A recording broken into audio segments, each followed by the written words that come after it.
I love getting hit on. It's great. Oh. As you can tell, guys, we were talking about how fabulous Richard is and how he's always getting hit on. So what a great arrival into this Thursday's episode of Penny for Your Thoughts.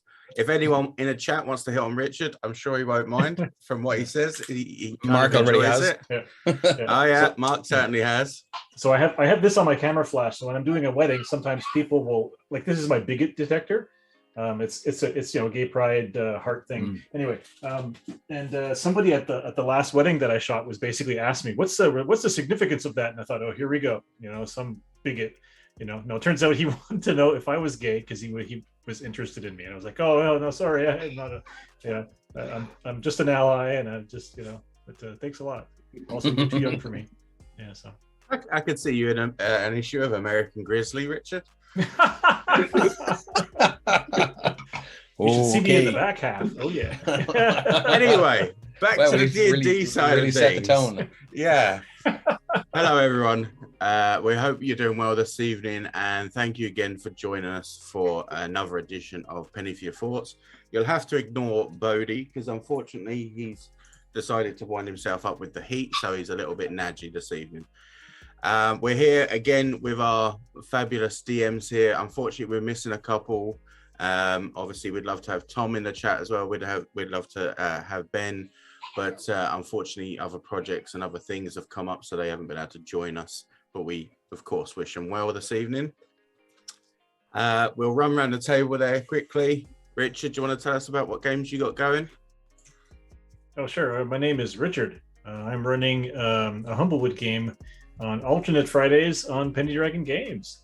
It's called Mystery in the Churn, or AKA The Adventures of the Churn Gang, and it's just it's a one-shot, that has been going on for 28 sessions now. So we decided to bring the party up to 20th level, and we've made it to 16 so far. 16, right? Yep.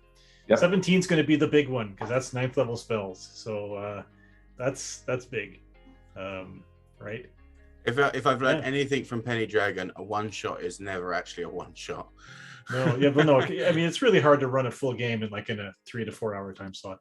But also, I'm thinking, or I'm probably going to be running a streaming game on Nico's channel, starting late September, something like that. Which is going to be all ladies plus me. So Nico and a couple of other ladies, and it's going to be not a Humblewood game, but and probably a shorter thing. One thing I learned from running the Humblewood game bi-weekly is that running a campaign from 1 to 20 is just too long for a streaming game, in my opinion. But I think it's hard to keep the audience's attention.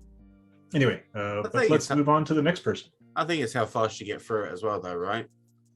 Sure. But we also found that leveling up every session was just too fast. You can't grasp your character, So you got to have a few sessions of play to absorb all the stuff that happens to your character when they level up. Excellent. Well, listen, make sure to drop that link in when you do the other stream as well. It'd be great to watch. Okay, Dave, do you want to give yourself an introduction now? Hey, how are you? I'm Dave. I run the Software Saga. On the other Friday that when Richard and the Churn Gang are off. So we're on episode 20. I think we should take a break because we're missing some players. And that's me. That's all I do. And we'll go to Mark as you're next in my chat.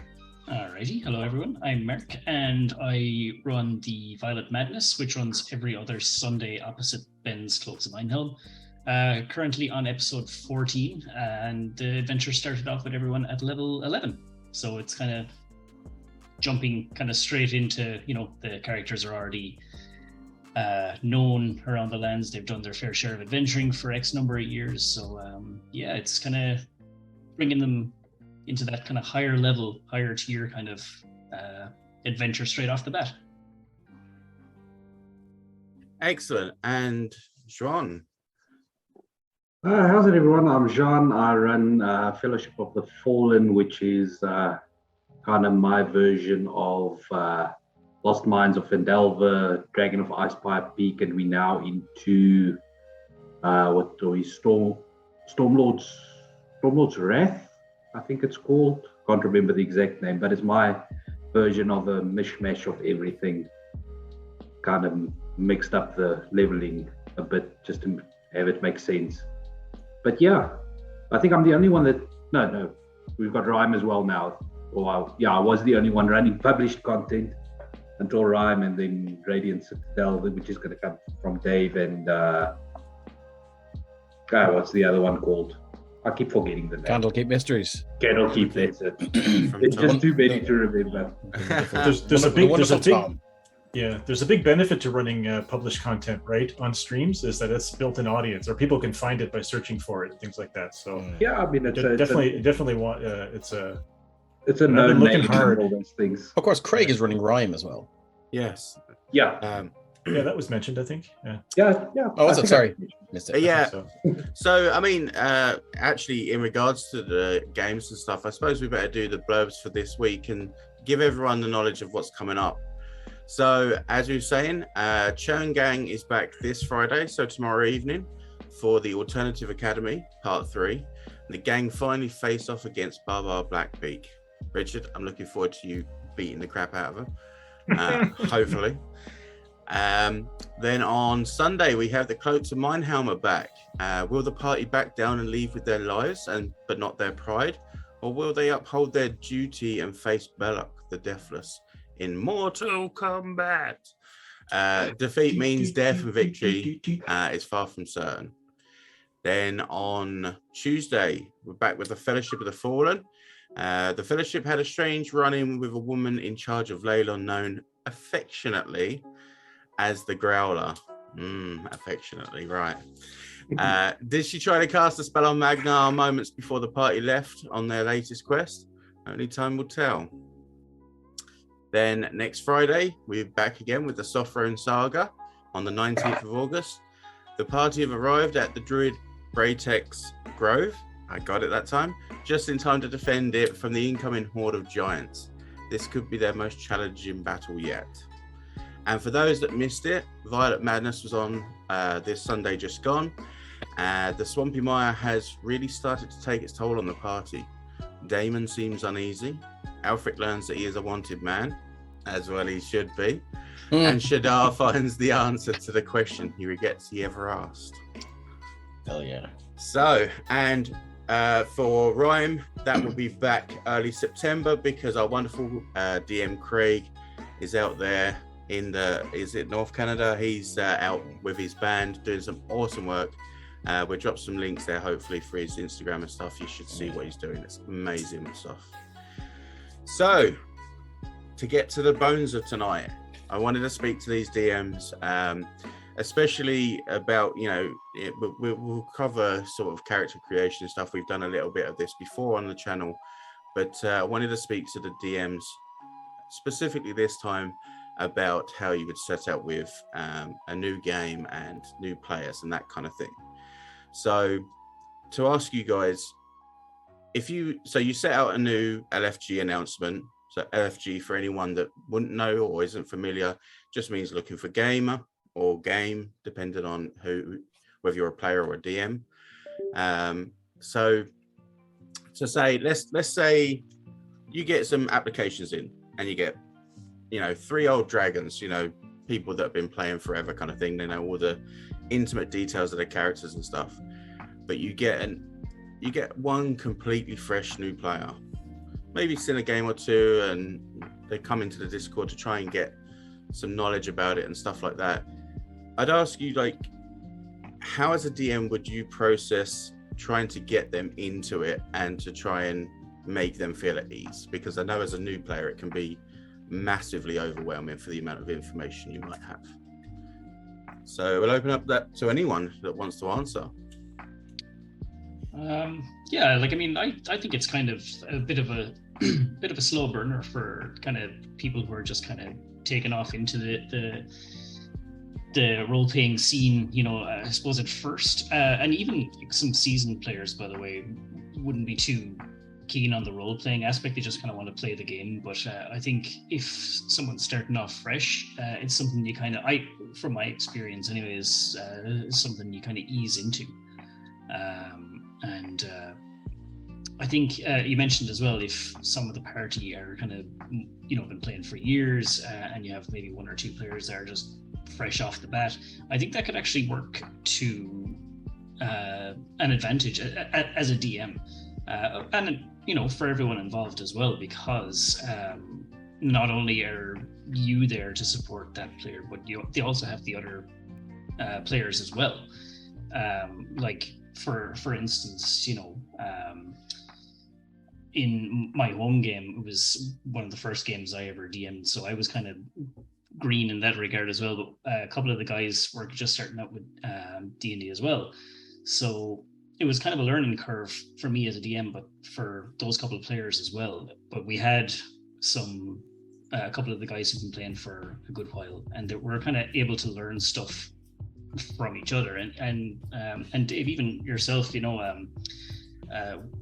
we've been playing for a couple of years now, and we're all still learning kind of new rules and new features and new spells and all that as time goes on. So I think to long-windedly answer your question, Ryan, I think as a DM, it's good to involve everyone if it's only one person that needs to kind of get that bit of a help or a boost. Just have the whole party involved, or the whole gang involved in kind of helping one another to kind of better understand the rules, ease into the role-playing part if they're that bit apprehensive about it, and better learn class features and race features and things like that.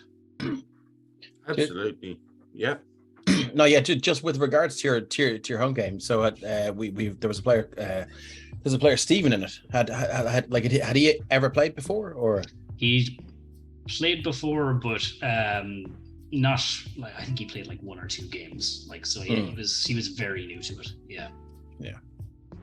And I find that like even people that have been playing for years and stuff like that, with the constant kind of rule changes with each book that comes out and stuff, that way there's always kind of new things for us to learn, isn't there? And there's like new classes that you like. I have absolutely no idea about the warlock. I just I have no understanding as to how I play a warlock. So like you said, we all need help for sure. Yeah, as a forever DM, I can tell you I don't know about any of this stuff, any of these character classes, if I haven't played them. And when I play, I don't want to play weird, exotic, half race, weird stuff from a third-party publication. I just want to play a basic something. Anyway, the fun for me doesn't come from the mechanics of the character. It comes from what the character does in the game. So, but I mean, I've had. I keep bringing up Nico, who's a player in my Humblewood game. She's a forever new player. Like, she'll never learn D&D. She's, she, like I said, she doesn't own any books. The first game we ran was she came and played in a game of ours. We were running Dungeon World at a convention, and she showed up. She was wearing a pirate costume. She was like, "What's this?" And I'm like, "It's a role-playing game." She's like, "All right," and she loved it. And that's how I met Nico, like years ago at a small convention in Ottawa. And since then, she played D&D with Patty again.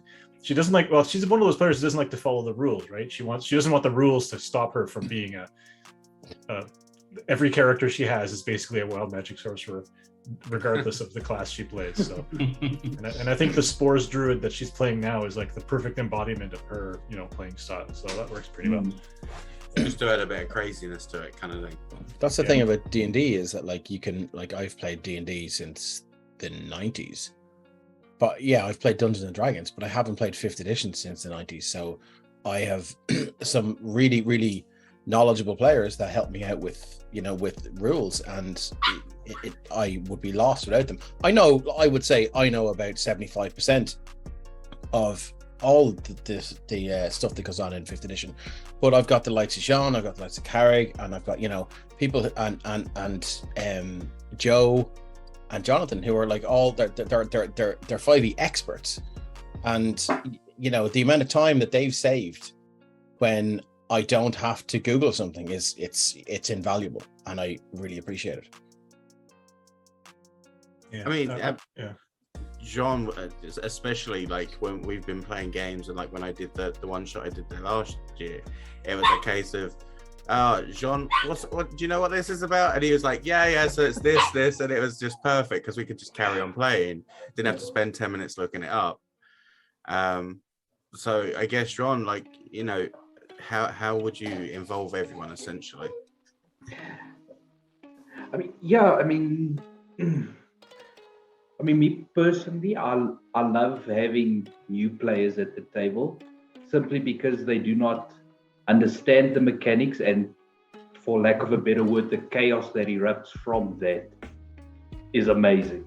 And the random thoughts that come out that you would never, you as a seasoned player would never think about using a spell a certain way, even though it's not written like that. Yeah, let's go for it. Yeah, okay. So the way of being able to just bend the rules almost is kind of interesting. Yeah, because I mean, if you once you know the rules, you kind of stop thinking about how you can bend them. Yeah, well, the example would be Nico's triple bunking staff, right? It's like that's not legal, but she's got 3 feats in it, and technically it makes sense. She's using Shillelagh on a staff, which is 2-ended, which technically Shillelagh should work on both ends, and then she's got a feat for the 10-foot reach, the polearm master feat, and then she has another feat that allows her to get an extra attack, a third attack with a bonus. Anyway, it's all technically sort of legal, and that's fine. Yeah. I mean, and if a 16th level druid wants to just hit people in melee, well, who am I to stop her? Like exactly. No, Hope was just a druid in name. That's it. Yeah. But yeah, I think, sorry.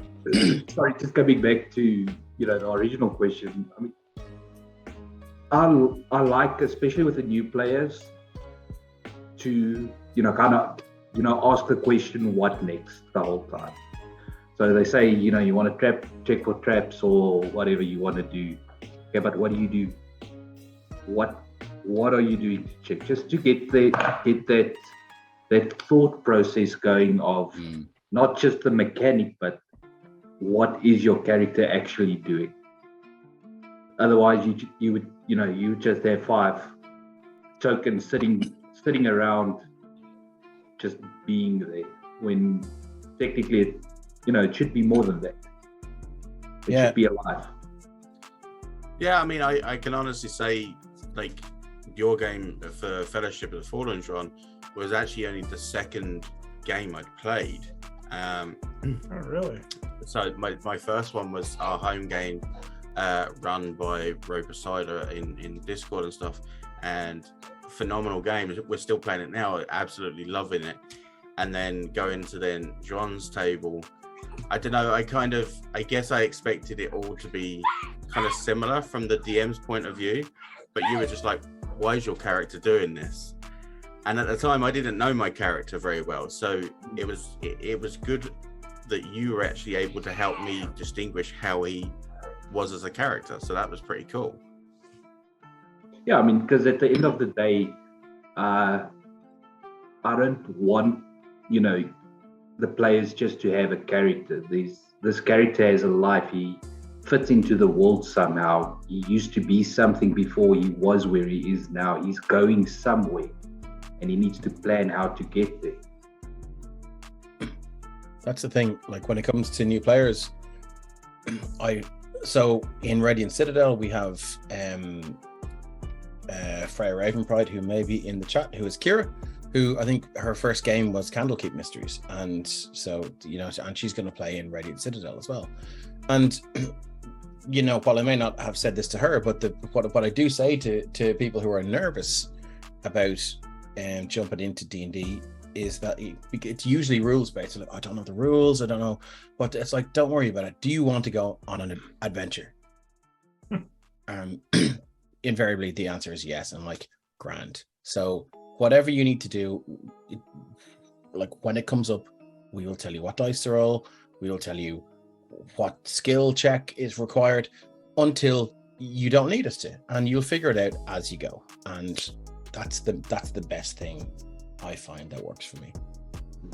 And we've been very lucky as well with the players that we've had, especially the ones on stream and stuff, where everyone's so helpful.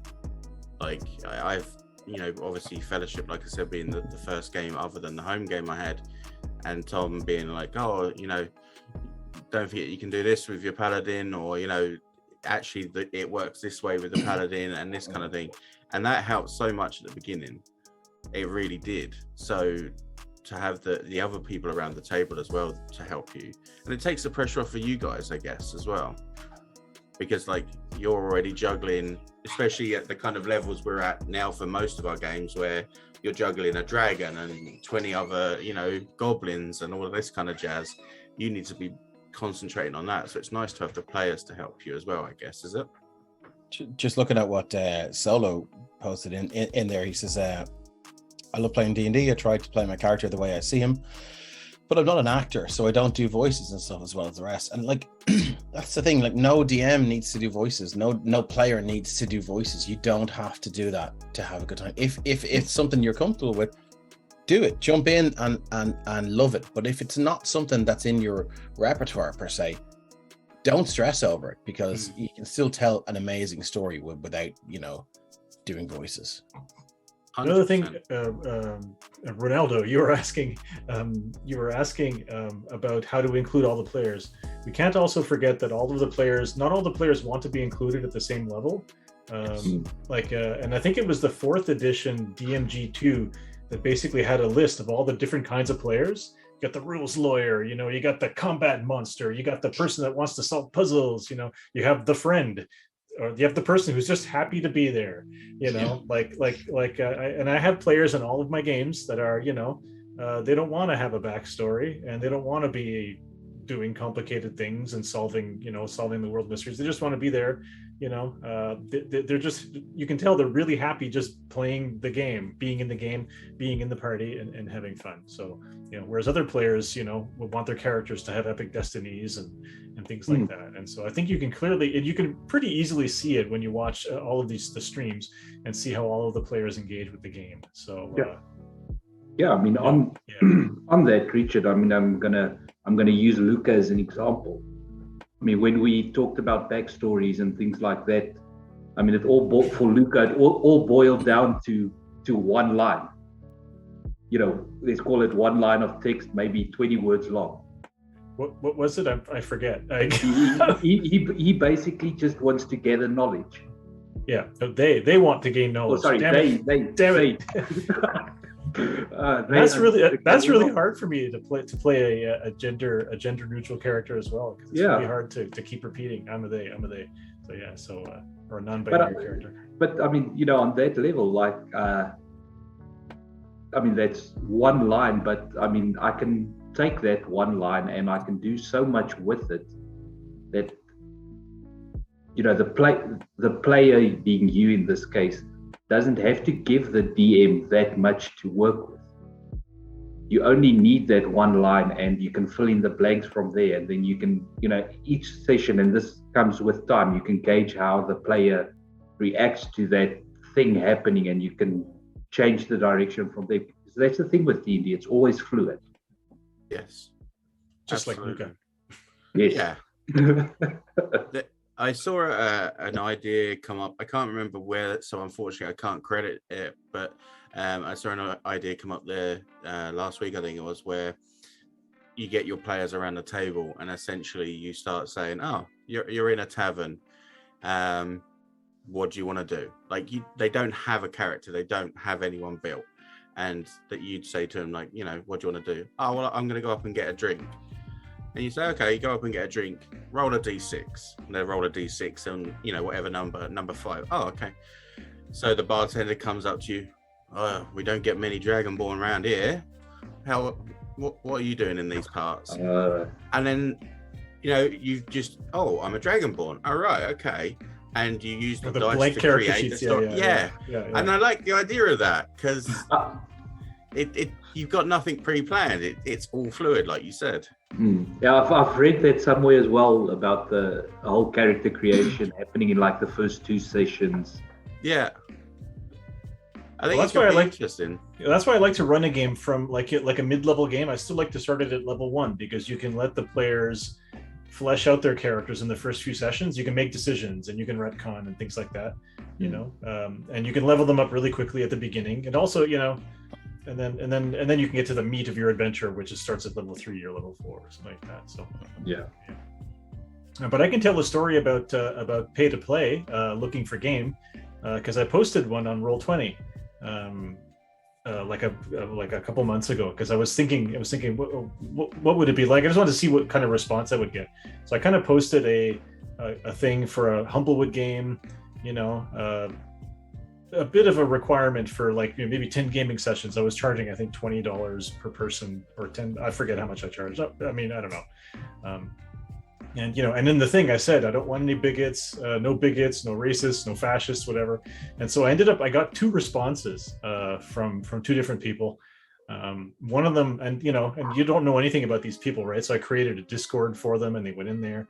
And one of them was a woman, had she, her pronouns and things like that. And she's never played D&D, played a lot of role-playing games, turn-based role-playing games on computers, so understands how to assign stats and how skills work and things like that, but had never played, but was happy to try. Seemed really nice. And then the other person was a person who had a name, I won't say the name, but it's a name like Pat, which was basically could be a boy or a girl. So the woman reached out to this person and said, what are your pronouns? And it was a guy, he's kind of like, and he had been posting, I'm going to make this character, it's going to kill everything, kind of gave off a real young power gamer attitude. And his response was, what are pronouns? Haha, lol, I'm a him. And I was like, oh great, this is the kind of stuff we're going to get if we just play with randos on the internet. And I thought, I ended up not running a game because there weren't the time commitment and everything else, but it was just so out of my my sampling of two people, one of them was like a what's a pronoun, and the other person seemed lovely and really nice. So I don't know. Yeah, hopefully they're not, and hopefully they're not watching and getting angry at so sorry, that's the one Pat. Thing about about especially since COVID, with everything moving online, that's the real gamble you take at the end of the day, because most of the time you don't see people's faces. You talk to them for 4 hours a week or whatever, and you know nothing about this person. You can end up with some really strange people. Yeah. We won the lottery. As my background drops, and there's a big swastika behind me. I'm like, oh shit, no! I don't want people to know that I'm a fascist. Yeah. But yeah, we won the lottery in Mark's home game, because that's exactly what that was like. We were in. It was the beginning of COVID, and it wasn't you that posted the. It was Aaron. It was Aaron. Yeah. And just someone in the D&D Ireland Facebook group said, look, let's get a game going online. And then a few of us, like, he wasn't volunteering to DM, he was just saying, here, look, who wants to play, who wants to DM. And then Mark popped up and says, I have a campaign ready. And I'd only finished like preparation for the arc like the week before. The timing was just perfect. Wow. And we just we're still playing.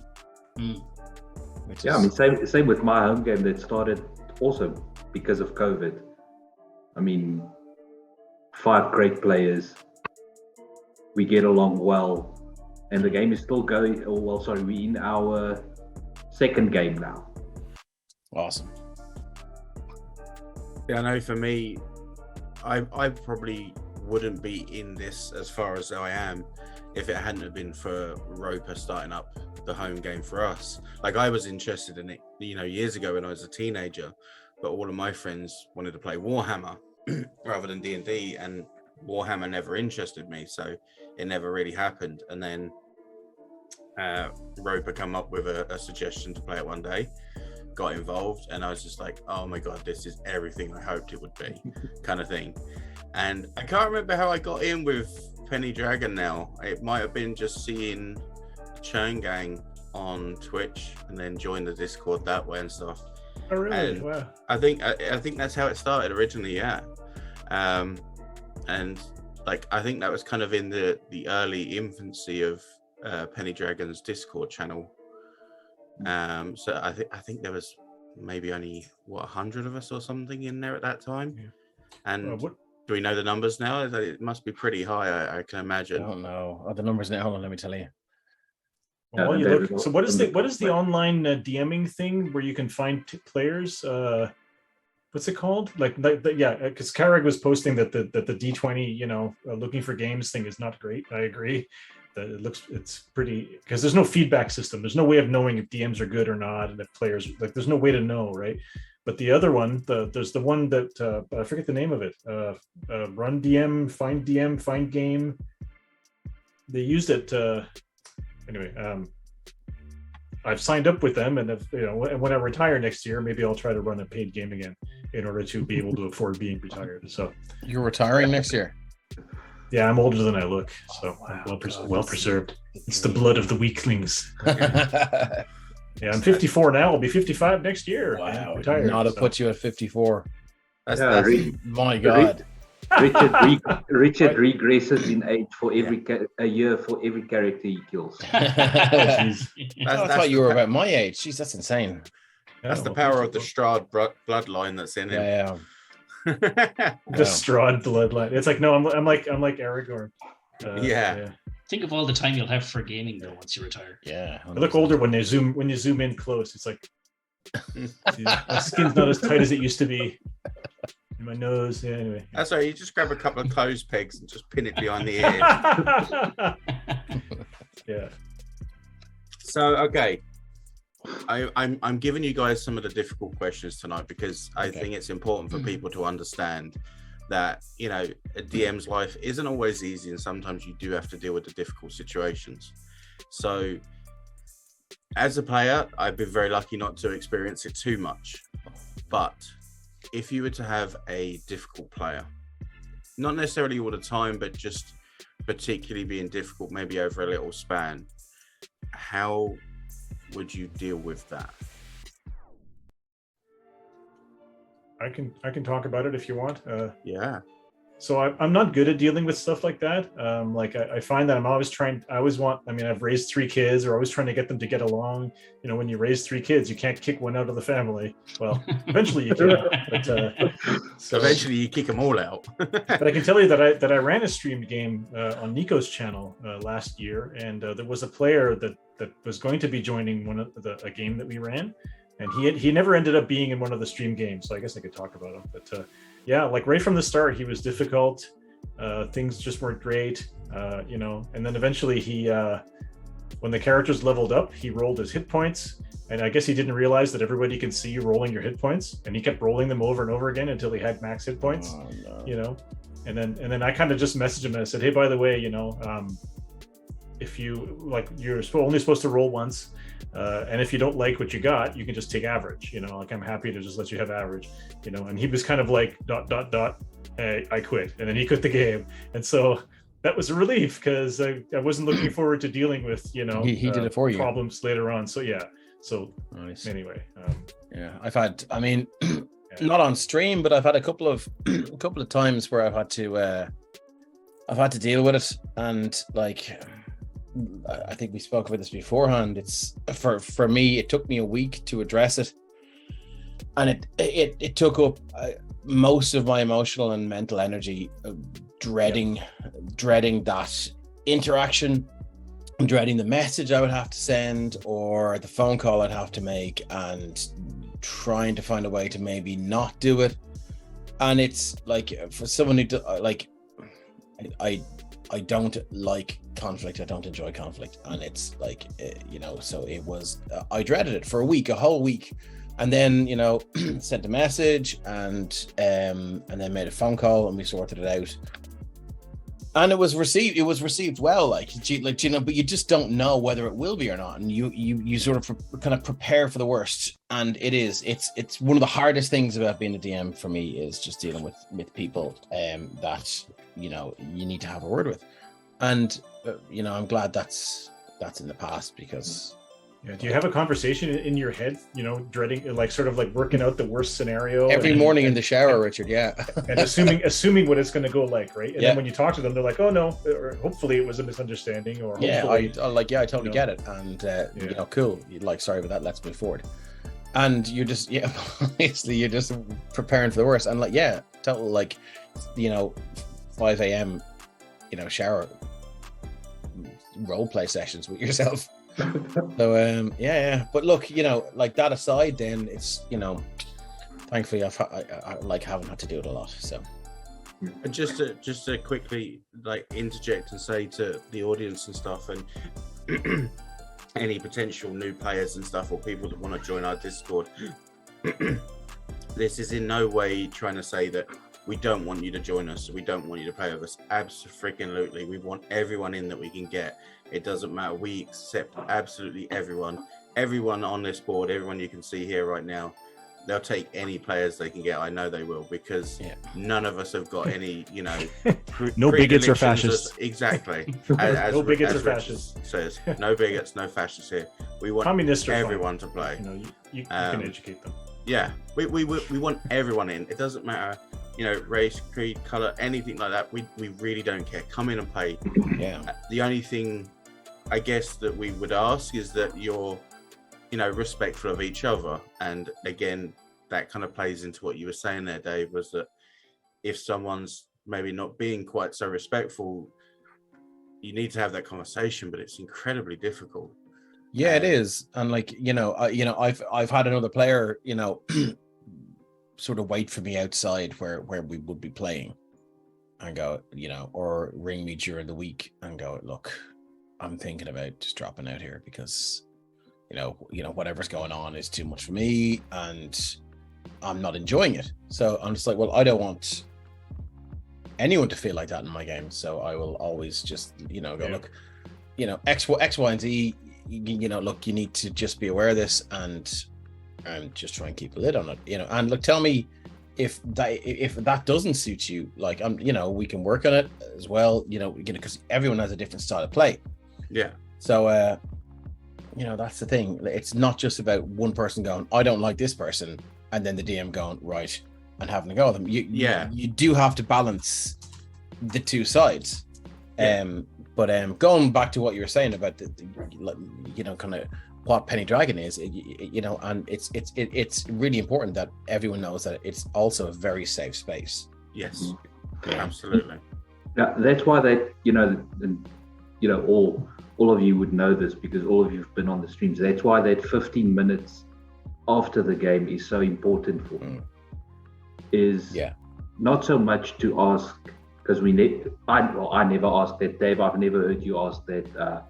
Mark, I've only played in a one shot with you, but Richard, I've never heard you ask it. You never ask the question, is everyone okay? But it's just to have that conversation where you can just gauge people's states of mind, and then you would be able to pick up, if there is an issue somewhere, you'd know who to send a message to, just to say, look, is everything still good? Yeah. And also that question could really put someone on the spot, which and I'm super proud that I haven't heard any DM do that in the post game. Yeah, I mean, you don't do that in front of the entire group. You do that. Well, actually, at the beginning of every session, I always kind of ask the group, I'm like, everyone's still having fun, everything okay, we're good, because I mean, I don't want to be running a game if people aren't having fun, but they seem to keep showing up. So that's always a good sign. That's the thing, is like, we're all human, so we're all gonna have that shitty day, and then there's gonna be days when you're feeling on top of the world, but maybe someone else isn't, and that's fair enough too. That's not to exclude anyone that's having a bad day. Like, we're not saying like don't come in and play that day. What we're saying is we understand that, but if it's a case of you're just being, as Carrie put in the chat, just don't be a dick, essentially. And also, it's not always the DM's responsibility. No. I mean, like, I lost a family member in September, and I've had good days and bad days, and like I've had like players in the Violet Madness check in with me and go, you were a bit quiet that game, or even the home game. Like, Stephen checked in with me one night and he was like, you were a bit quiet tonight. Everything cool and blah blah blah. And it's good to have it's good to have like other friends do that as well, and players, and not leave it up to the DM either. So if you notice something, just check in with your players as well. Again, the DMs have plenty to deal with, absolutely. And if you're in a game, you'd hope you'd be in there with your friends. Like, I know very much so that when we're playing Fellowship of the Fallen or TVM or something, I'm very much playing with my friends, so you'd hope that you'd notice each other, kind of thing, as well, that way. So I guess unless Mark, you want to add anything extra to that about kind of difficult players or how maybe you would deal with them. Pretty much actually what the guys were saying. I think we're like, at the end of the day, we're all people, we're all adults. Like, if you can, communication is key really. If you're able to talk to people and just kind of iron out anything that might be up, or if, as the guys were saying, if you can fix anything or help them out in certain ways, to make the game fun for everyone. That's the key. As long as everyone's having fun, and you're able to talk through those kind of things, that's the big one really. So yeah, I won't go too much into it because I'll leave you repeating what the guys said, but yeah. And yeah, I suppose to kind of put a cap on that section, it's what Carrick said. Just don't be a dick, essentially.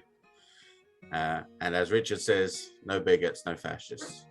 We want friendly games here. We're all friendly people. But come and join us. No better system and game than D&D to teach bigots and fascists that there are consequences for your bigotry and fascism. Yes. The heroes will come and murder you and all of your underlings. Yeah. Pretty much. Yeah. And that's the thing is, D&D for a lot of people is escape. Same as any kind of gaming or reading books or watching films. It's a form of escape for a lot of people. So the last thing you want to be doing when you're escaping from shit that you might have in your real life is to have shit in game as well. Yeah. So it's much nicer if we're all together with it. Do you know what I mean? Yeah. Great. To answer Solo, the only conflict we like is the kind that involves dice. Yeah, and even then, sometimes it's not great when you're rolling like shit. But anyway. Yeah. I was hoping that curse was taken from me, but apparently not. So, Ryan, I hope it doesn't bug you. Oh, sorry, Brian. I hope it doesn't bug you. Sorry, go ahead. No, I was just going to say I tried my best to take that curse from Ryan, but it didn't seem to stick with me. In the charity one shot Dave did there, was it Joe? I think it was. Lou, thank you. Lou, yeah. Lou was just insane. Rolling ones and like fives all night, and I was rolling like 20s and stuff, and I was like, damn, this feels good. And I come back to Penny Dragon and I'm just screwed again. Like, yeah. we need to get her into one of our streams with you. Absolutely. I need her in every one of my games. Sorry, Richard, what was you saying there before? No, I was going to say, I really hope that you don't mind my character teasing your character about, being Magnar the Whiffer or Magnar the, no, again, because or Magnar always gets the killing blow. It's like, oh, stole my kill again. My character does like 80 points of damage with sneak attacks, from the back, and then you come in and go 10 damage. And, the monster dead. Listen, it's not the first hit that counts; it's the last. God. Yeah, but it's like Luca's good at fluffing up the bad guys for you. So. But that's what, and it ties into the comment that Carrick just made, where there might be a heated moment between two characters. Yeah. And you need to separate, the character from the player. Yes. I feel like we had a few of those in your game, Juan. Oh, yes. I felt like there was some tension between us, and we talked about it afterwards. And I was like, apparently there wasn't, so that's really good. Because I was kind of like, oof, like I felt like Carrick and Ryan were getting into it, but I think they were just role playing. I would always if I know it's coming up, I will always DM a player and go, look, we're going, in character, we're probably going to have it out here in about 5 or 10 minutes. If you're not okay with this, let me know. And all the rest of it, like so, and then just so it doesn't come out of the blue that they expect it, and that they're prepared for the RP as well. Yeah, and just off of what you were saying there, Richard, that obviously, like you said, there's been times in Fellowship of the Fallen and stuff where maybe Magnar and Crag have been, kind of going at it, but then either me or Carrick have always kind of reached out to each other just to say, look, you realise that was character, right? And like, both of us understand that very much, and I think that's why it's got to such a great point between them two as characters, because they're able to voice it to each other, kind of thing, that way. And it's nice that I can do that with Carrick. It's good that he understands that, and it's good that I understand that he doesn't mean it as well. Do you know? What is it? Carrick said, Crag and Magna argue a lot, but we know not to take it too far usually. Yeah, absolutely. Well, because that was a scene in Juan's game where we were torturing a guy who basically had rolled a nat 20 on his resistance to being tortured, and and the torture was like getting worse and worse, and I was kind of like, I as a person don't want to play in a game where we're torturing people, and certainly Luca also, right? So that's when Lucas just said to Craig, we're not going to torture people anymore, okay? And thankfully, Carrag was kind of like, yeah, I agree with you, and thank you for giving Craig that out, because Carrag could have said, this is what my character would have done, right? Absolutely. Like Barbarian from the Wastes, you could totally say that he would be somebody who would just torture someone to death, right? But then, how do you get a role play out from that? Well, it was kind of like, Luca basically just says, we're not going to do that anymore. Yeah. So I feel like that was a really good out. Yeah. Or Luca's like Jiminy Cricket for the party. So yeah. Yeah, but which I like. It's evolved from there, because if you look at the couple of scenarios where the party took hostages after that encounter, it was always straight into questioning. And it's not because I was forcing you guys into that. The party questioned whoever they took hostage, and he was either let go because for whatever reason, or if he was killed, it was normally a quick, clean one. And that's a hard thing too in D&D, right? Where life is so cheap, and it's like once you capture them, what does it say about you when you just kind of like summarily execute all of these people? Because they're not going to get any better. So. I mean that incident, if I remember rightly, that went on further into when Magnar got pickpocketed in the town, and we kind of we were trying to spare them, right? Yeah, we don't want you to spare us. We're like, we just don't want to kill you. Yeah, this is me not wanting to kill you. I think for the whole group, we'd had a massive like crash of conscience over that, and that's kind of why in the end, like Magnar walked off. I think at the time he didn't even take his coin pouch. I think Aldwin gave it to him later on in the game, kind of thing. Yeah, because Magnar was just done. Like again, like you said, it was just that moment that everyone kind of broke and realized, wait, this is not the party we want to be, kind of thing. Yeah, it's like, should the punishment for stealing be death, right? In what world? In the ancient world, maybe that is the right punishment, but it's so hard to justify. So it's hard. No, it's true. Again, though, it's that kind of fine line of people trying to survive or people being an arsehole, right? Yeah.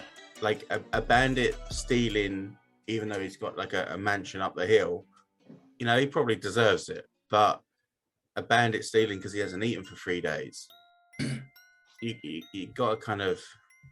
Yeah, I kind of feel like a lot of D&D adventurers forget that there is a justice system in most towns. I mean, you can restrain the bandit, you can restrain the burglar, and go get the guards, and then they'll execute them. Yeah. That's fine. But at least they won't torture them. Yeah. And then you can still hand them over to the law. I don't think that's considered enough, really, in a lot of D&D games. But as a DM, you also want to look at your players and ask them what kind of a game they want to play.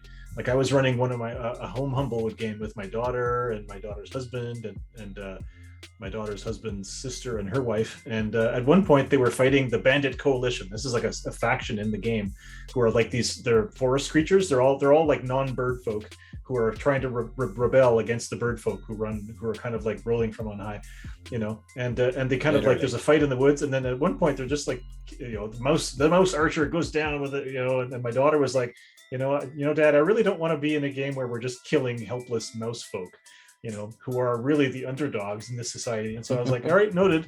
We'll make the games. We'll change the focus. And again, also, if you're running D&D for kids, right? Do you want, your kids to be going along killing mouse folk or whatever?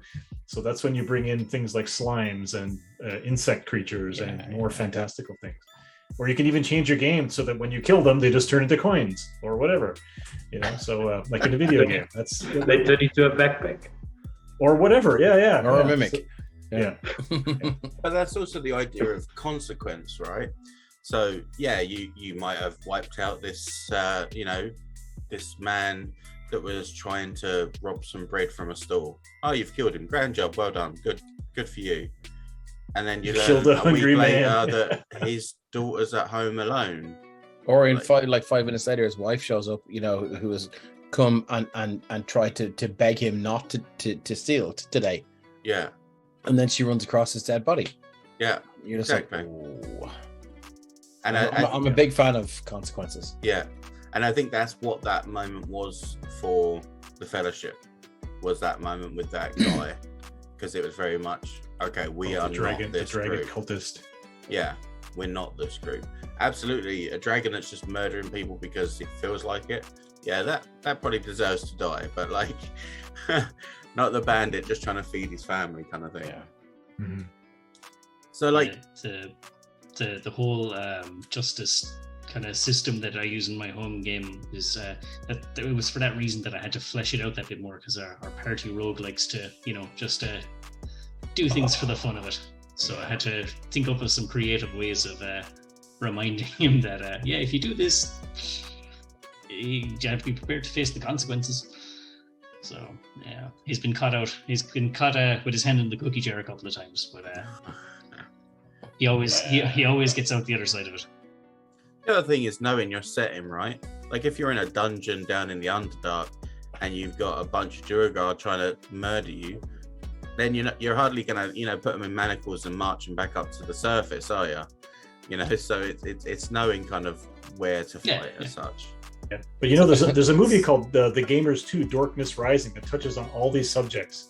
Like a player who refuses to follow the guidance of the DM. He makes an elf character even though there are no elves in the world. You know, there's the guy's girlfriend who plays who's not a D&D player. You know, there's the sorcerer who keeps blowing up townsfolk and stuff, and it's interesting how they deal with that in that movie. It's called Darkness Rising. Great film.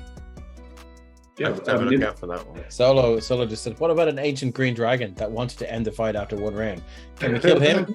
And I said back in chat, "Well, yeah, he actually had a quest for you in Operation Aberration." Nice.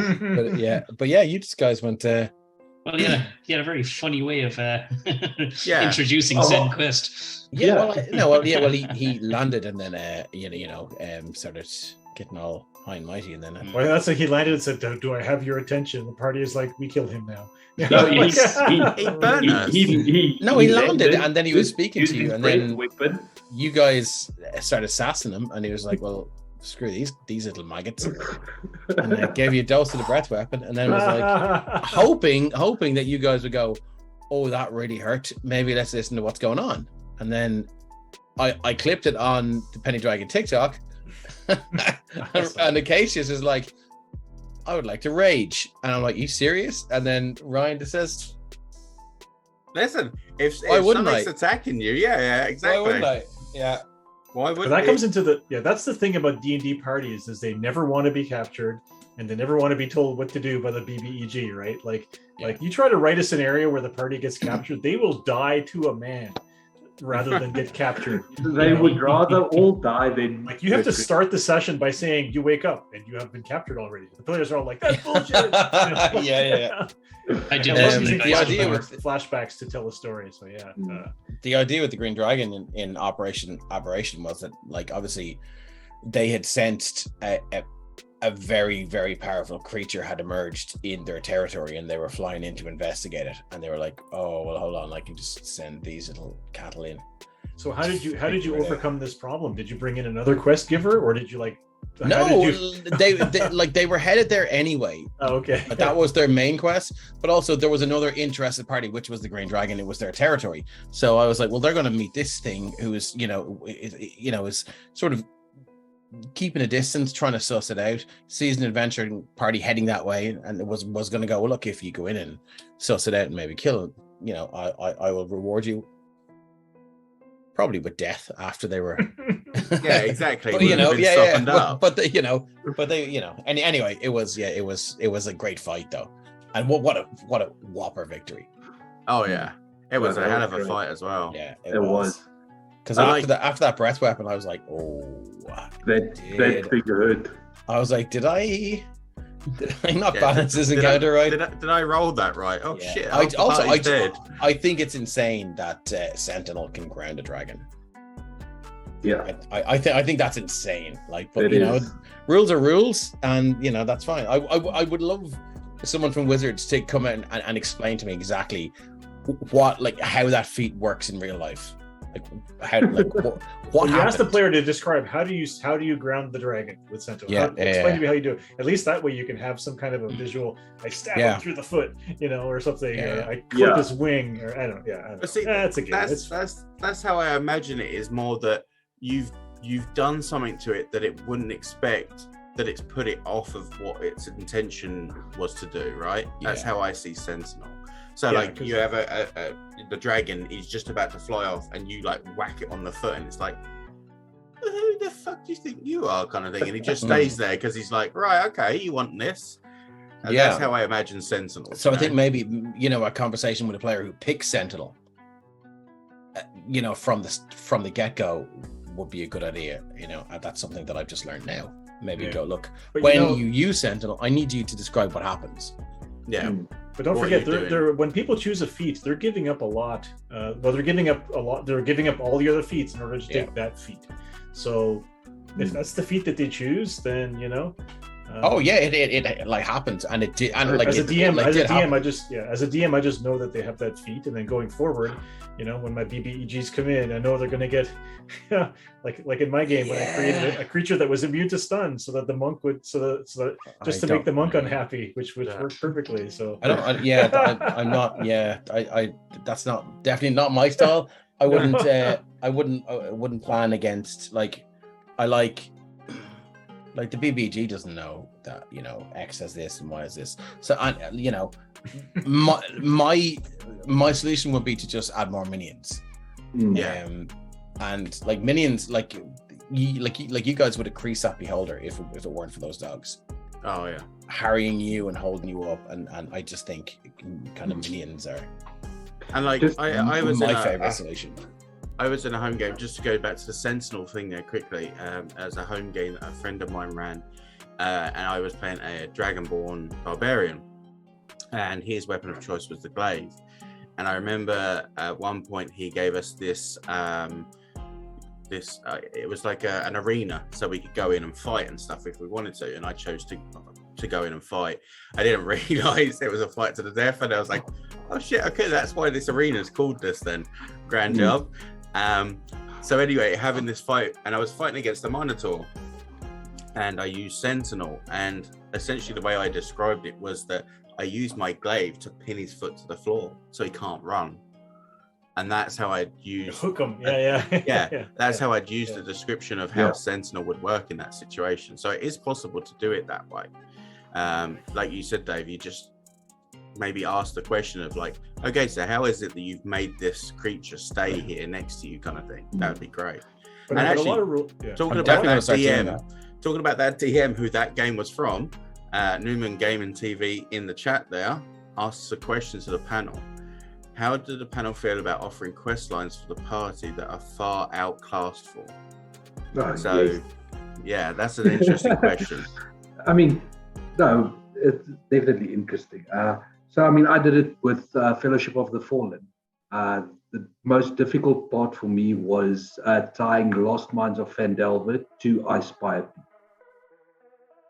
The two modules take place in the same realm at around about the same time. I think they're a couple of years, away from each other, but there's nothing tying the two together.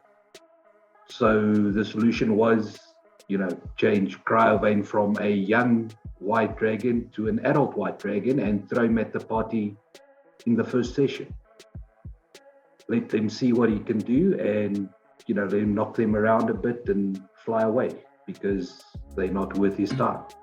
Yeah, that's the thing. I'm kind of a big fan of the party getting their ass handed to them and then going, oh shit, we have a long way to go here. And again, it's just like you're nothing to me. Yeah, I mean that's exactly what happened. Bam, but you have to balance it out with the danger of TPKs, right? And also how parties will either refuse to run away, or by the time you realize it's time to run away, because of the way initiative works, it's too late. By the time you're down to low hit points, it's too late. So I mean, you gotta. I mean, look at how Mercer handled the Chroma Conclave. like in Critical Role Campaign 1, they're just back off the Briarwoods arc, I think, and they're back there, and I forget his name, the leader of the city is doing this massive address, and then 5 chromatic dragons just fly in and just lay waste to the whole city. And I could see with the damage they were doing and the damage that they were doing to the players, and I could see the players going, what the, if you watch that episode, it's amazing, because all the players are going like 90 points of damage. I only have that's pretty much almost all my fucking hit points, and they're going, what the shit. And then when it gets down to the bare bones of it, the fucking leader of the Chroma Conclave just goes, I've had enough, we have business to attend to, and they all fly off. But I remember watching it going, oh my god, this is a really unbalanced encounter. And then I obviously copped what Mercer was doing, but it was riveting.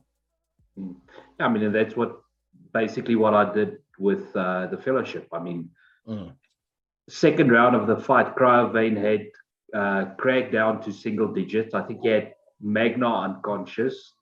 Yeah. Aldwin was low on hit points. Ilian was staying out of the fight. And Luca was hiding somewhere, and he had frozen, of the villages that were on the map, he froze 4 of them solid.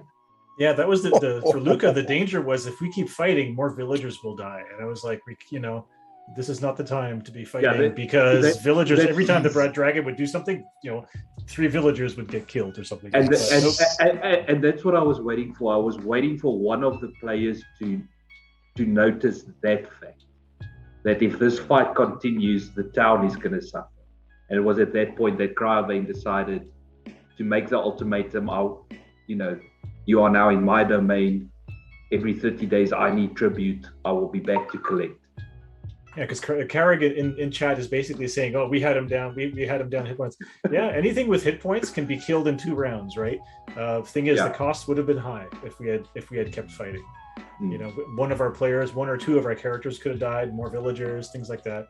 Things could have gone badly. We could have started whiffing die rolls. So yeah, I mean, and did I plan for the possibility that Cryovane could die in that fight? Most definitely. Yeah, no, Cryovane has a mate living up in the mountain. There was a backup plan for that. Cryovane has a mom. The other thing though with that, as far as you're giving your party a quest that maybe it's too powerful for them right now, that they can aspire to kind of work towards that way kind of thing, is that sometimes, as now I've been very lucky in the games that I've had with you guys, I've never had to feel that way, but just from watching games online and stuff and people where they play, is that they're overwhelmed with the amount of stuff they have to do. It could be that, put it this way, if going back to, you were saying that day about campaign 1 for Critical Role, if it had been the 5 dragons, as well as dealing with Vecna, as well as dealing with, something else, it would have been just like, what do we do? We got too much to do. We can't do it. So how do you guys work out how to balance that, where you're giving your players enough, but not too much? Now, I know, going from TVM, especially, Mark's obviously, we've had this run with the stuff to do with Shadar and stuff, and whether it's been noticed or not, there's been kind of little teasers here and there towards other, characters and stuff that way. So there's very much lots going on, but not, if you know what I mean. But that's the thing. I haven't noticed any of those teasers, because I don't know the signs to look out for. So I'm going from my player experience. Yeah. Yes. But I think that's awesome. And that whole conversation that that was going on at the end on Sunday, Shadar was not there. So as a player, I will be playing Shadar as if because he hasn't heard any of that. Yeah. While I may have taken notes as a player, I still have to play Shadar that way. Yeah. So to talk about the question regarding the quests that might be too high level for parties to, I've never run a game that had a quest board. I don't think I've ever run a game kind of like Lost Mines or Dragon of Icespire Peak. I've just never done that. So I'm really looking forward to getting the new starter set so that I could run a quest board game just to see. I've never done it. Oh, the Thunder Dragons of Something Island. Anyway, Thunder Island, or I'm hoping to get a copy of that very soon, because in Canada you can't get it. It's only in the States, but I have a friend in the States who might send it to me, who might play in a turn game. Anyway, but no. So when I'm crafting encounters, I tend to work it by the seat of my pants. I'm not really good at planning stuff long term in any event. And I mean, CR is pretty much a joke. You can't just use CR to, like sometimes I'll throw stuff at the party that's really hard, and other times, well, it's like, wow, that was just too easy. So it's just how it is, So I think I've had Dave say that to me almost every game the last couple of ones. Like, wait, do I need to make this harder for you guys? And the answer is yes, and you still blitz through it. Like so for Carrick me, says, sorry. Yeah. Oh, sorry. But for me, throwing like if you want to foreshadow a powerful BBEG, or you just don't make it a combat encounter. Although Dave, as you realized, it sometimes turns into a combat encounter. Yeah. Although your green dragon did attack them, so. It was more of a dramatic entrance than like in my hub game with Nico. The hub is this giant city, and the guy who became mayor of the city is a Rakshasa, and the party know it. And he's lawful evil, which makes him the best possible person to run a big city. Lawful evil is the best because they believe in laws. They don't mind screwing over poor people. The city could really prosper. Anyway, and so they know. But this is like a 5th level party. They're not ready to fight him. And besides, he's doing, they're the ones that put him in power in the first place. So Nice. Just looking at what Carrick said there. He says the whole main quest in Dave's game feels like we're in over our heads, but we always pull through. I mean, it's funny you should say that, given that like you guys didn't even explore the main quest for in and around 19 episodes. Yeah, they were just collecting experience points and doing side quests. But I mean, that's what I always go for in a kind of a long game story. The over arc is like that. Like, this is huge. Like, it's huge. I tend to, so I would kind of drop in old stories of calamities and wars between gods and titans and all this kind of stuff. And in the Saffron Saga, the eradication of an entire race through magic. So like genocide, it's pretty serious. It's not nice, but kingdoms and folks in power are not nice.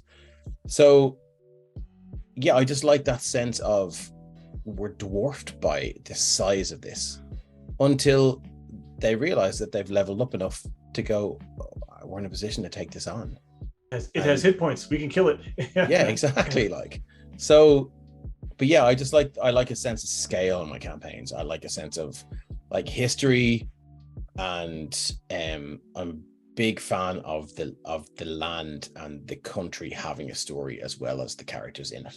Yeah, I like the idea as well that the reason Mark gave us the information that we got on Sunday, which I'm not going to spoil for anyone because you should go back and watch the VOD if you haven't seen it already. But the idea of Mark going, wait, where's the furthest point away from them on the map, because they need time to get there to build themselves up for that fight.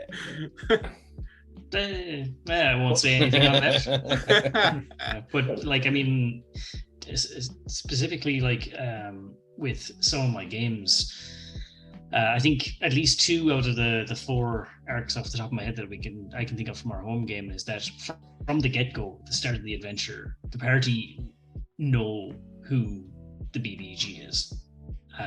But again, if they were to like immediately battle them there and then, I wouldn't say they'd die, because the party always keeps surprising me. But it would certainly be very, very, very difficult.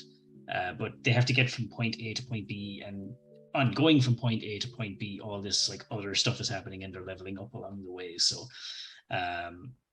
that's kind of how I handle the whole, not ready for that battle question. I can't remember how that question was phrased, but they were underclassed, I suppose. Well, yeah. In my opinion, as I said, the guys are absolutely crazy combat-wise, so they're well able to manage themselves. But yeah, I just kind of throw bits and pieces and little story elements as well along the way to kind of not just progress the character development, but develop the story as well. So that's kind of how I handle that. Well, that's the thing. Is like you might like so. If we take, hopefully everyone's kind of up to date with TVM. We know that obviously we've dealt with 3 hags within the caves there. That was actually the first episode I was in with you guys. So, but that has a knock-on effect to the very immediate area, right? Because they might have been doing stuff to the immediate area around them and the town closest to them. Well, we know they did. They were taking the kids and stuff. So, like, there's things like that have a knock-on, even if you don't mean it to. But for the world, it's building it up, right? Mm. So that's always. I love that idea from a DM's point of view. That, you know, while you're here, something's happening here, kind of thing. Yeah. You know, that way. Yeah. We got a couple of questions there. Everyone has a timeline. Yeah, exactly. That's a core function of the game Dungeon World, where you have fronts where the players have a bunch of different things to choose from, and whatever they do, they can solve that. But then the other things, because you're fighting on multiple fronts, will advance, and then you get portents from those. You know, things get worse and worse until you have to change your attention and things like that. Yeah, there's a good question in the chat there. Yeah, so from Minxie Madness, thank you for the question. If you have a player whose character has a special ability that would get them captured if it was noticed, how would you go about keeping track of that? Is that in a way, like, so to speak, so like a style of magic? If it were witnessed that, you know, it's against the law, like say, if you were in a game where, you know, warlocks were anathema or against the law, I'm pretty sure that's what I see from that, so I'm not sure. The example they gave was stealth. The example they gave was stealth, but sure, it could also apply to stealthily casting spells in a low magic world. So yeah, for sure. Yeah, I mean, something like sleight of hand could work. On top of that, what I like to do is I kind of use a point system. So just because you fail the check doesn't necessarily mean you are going to get caught. If you, for example, cast the spell in broad daylight in the middle of the market square and you fail the check, you get, 4 points against yourself, up to 10. It's like a progress clock or a dial, right? The dial's going to get higher until you get noticed. And then once you get to that point where you get noticed, it doesn't necessarily mean you get caught. Something else kicks off there. That's when the guards start looking for you or looking into the matter, because enough people have seen it happen now. So there's an answer there. And you're giving the player a chance to reconsider a rash action without saying you're doing something dumb. Yeah. Well, I can tell you that. Well, first of all, I'm a fan of the players, right? So I want them, if they've got a lot of points spent into a skill or something, I want them to succeed. I'm always looking for reasons to give them advantage. Like, you don't have to work too hard to get advantage from me. But also, you can also tell them, you can also explain to them, this is the bargain you're making, or or you lay out the stakes before they make the die roll. I want to stealth. I want to steal this coin. I want to steal from this shopkeeper, and I'm like, all right, the shopkeeper has a gun turret, a laser, a magical gun turret that looks like it likes to shoot at pickpockets. If you failed your stealth check, you might get shot by the gun turret, or you can tell them, like, and you tell them this is what, and if you roll slightly lower, then you might get noticed. But so you lay out the stakes before they roll. That way, when bad things happen, at least they're not going to say, oh, I didn't realize casting a spell in the town hall would cause all the town guards to come after me. So you could look at it that way. Just to give a bit of a clear up there to Minx's question, she's just put in the chat as well. The sorcerer is a rune sorcerer where they are usually captured and drained for their magics. Oof. These runes glow and appear on their skin. So again, kind of like you were saying about like sleight of hand, that kind of thing, like so that's how you would deal with, like, so if they use their magic, or if they got, you would do like a counter system to how many times they'd got seen and by who and that kind of thing, is it? I mean, if it's something like runes on the skin, I mean, is the player telling me that, listen, I am making sure my character is always wearing a long sleeve shirt, long pants, always wearing gloves, a turtleneck right up to underneath the ears. Yeah. Things like that will always be taken into account. Yeah, or you can tell the player if you fail, if they do notice you, you're going to be in for a fight. Are you okay with that? Like if they go off on their, especially if they go off on their own, right? And it's like, great, we're gonna have a solo thing, and if they get captured, then what happens? I'm like, and if you do get captured, you're not going to be in the game for a while. Is that okay with you? Because then it's going to become a rescue scenario or something like that. So yeah, there's something as well that's kind of similar in my home game that from the get-go, like so as part of his backstory, the party bard is actually wanted. So he's he's fleeing, he's on the run. That's been the case since like level 1, and he's a warforged bard, so quite easily identifiable in a crowd that doesn't have many warforged strolling around. But to kind of add more pressure as well, that the person looking for him is in a position of power. So there's like this big kind of, not so much manhunt, but this warning out that if you see a warforged, kind of notify your nearest guard and all this kind of stuff.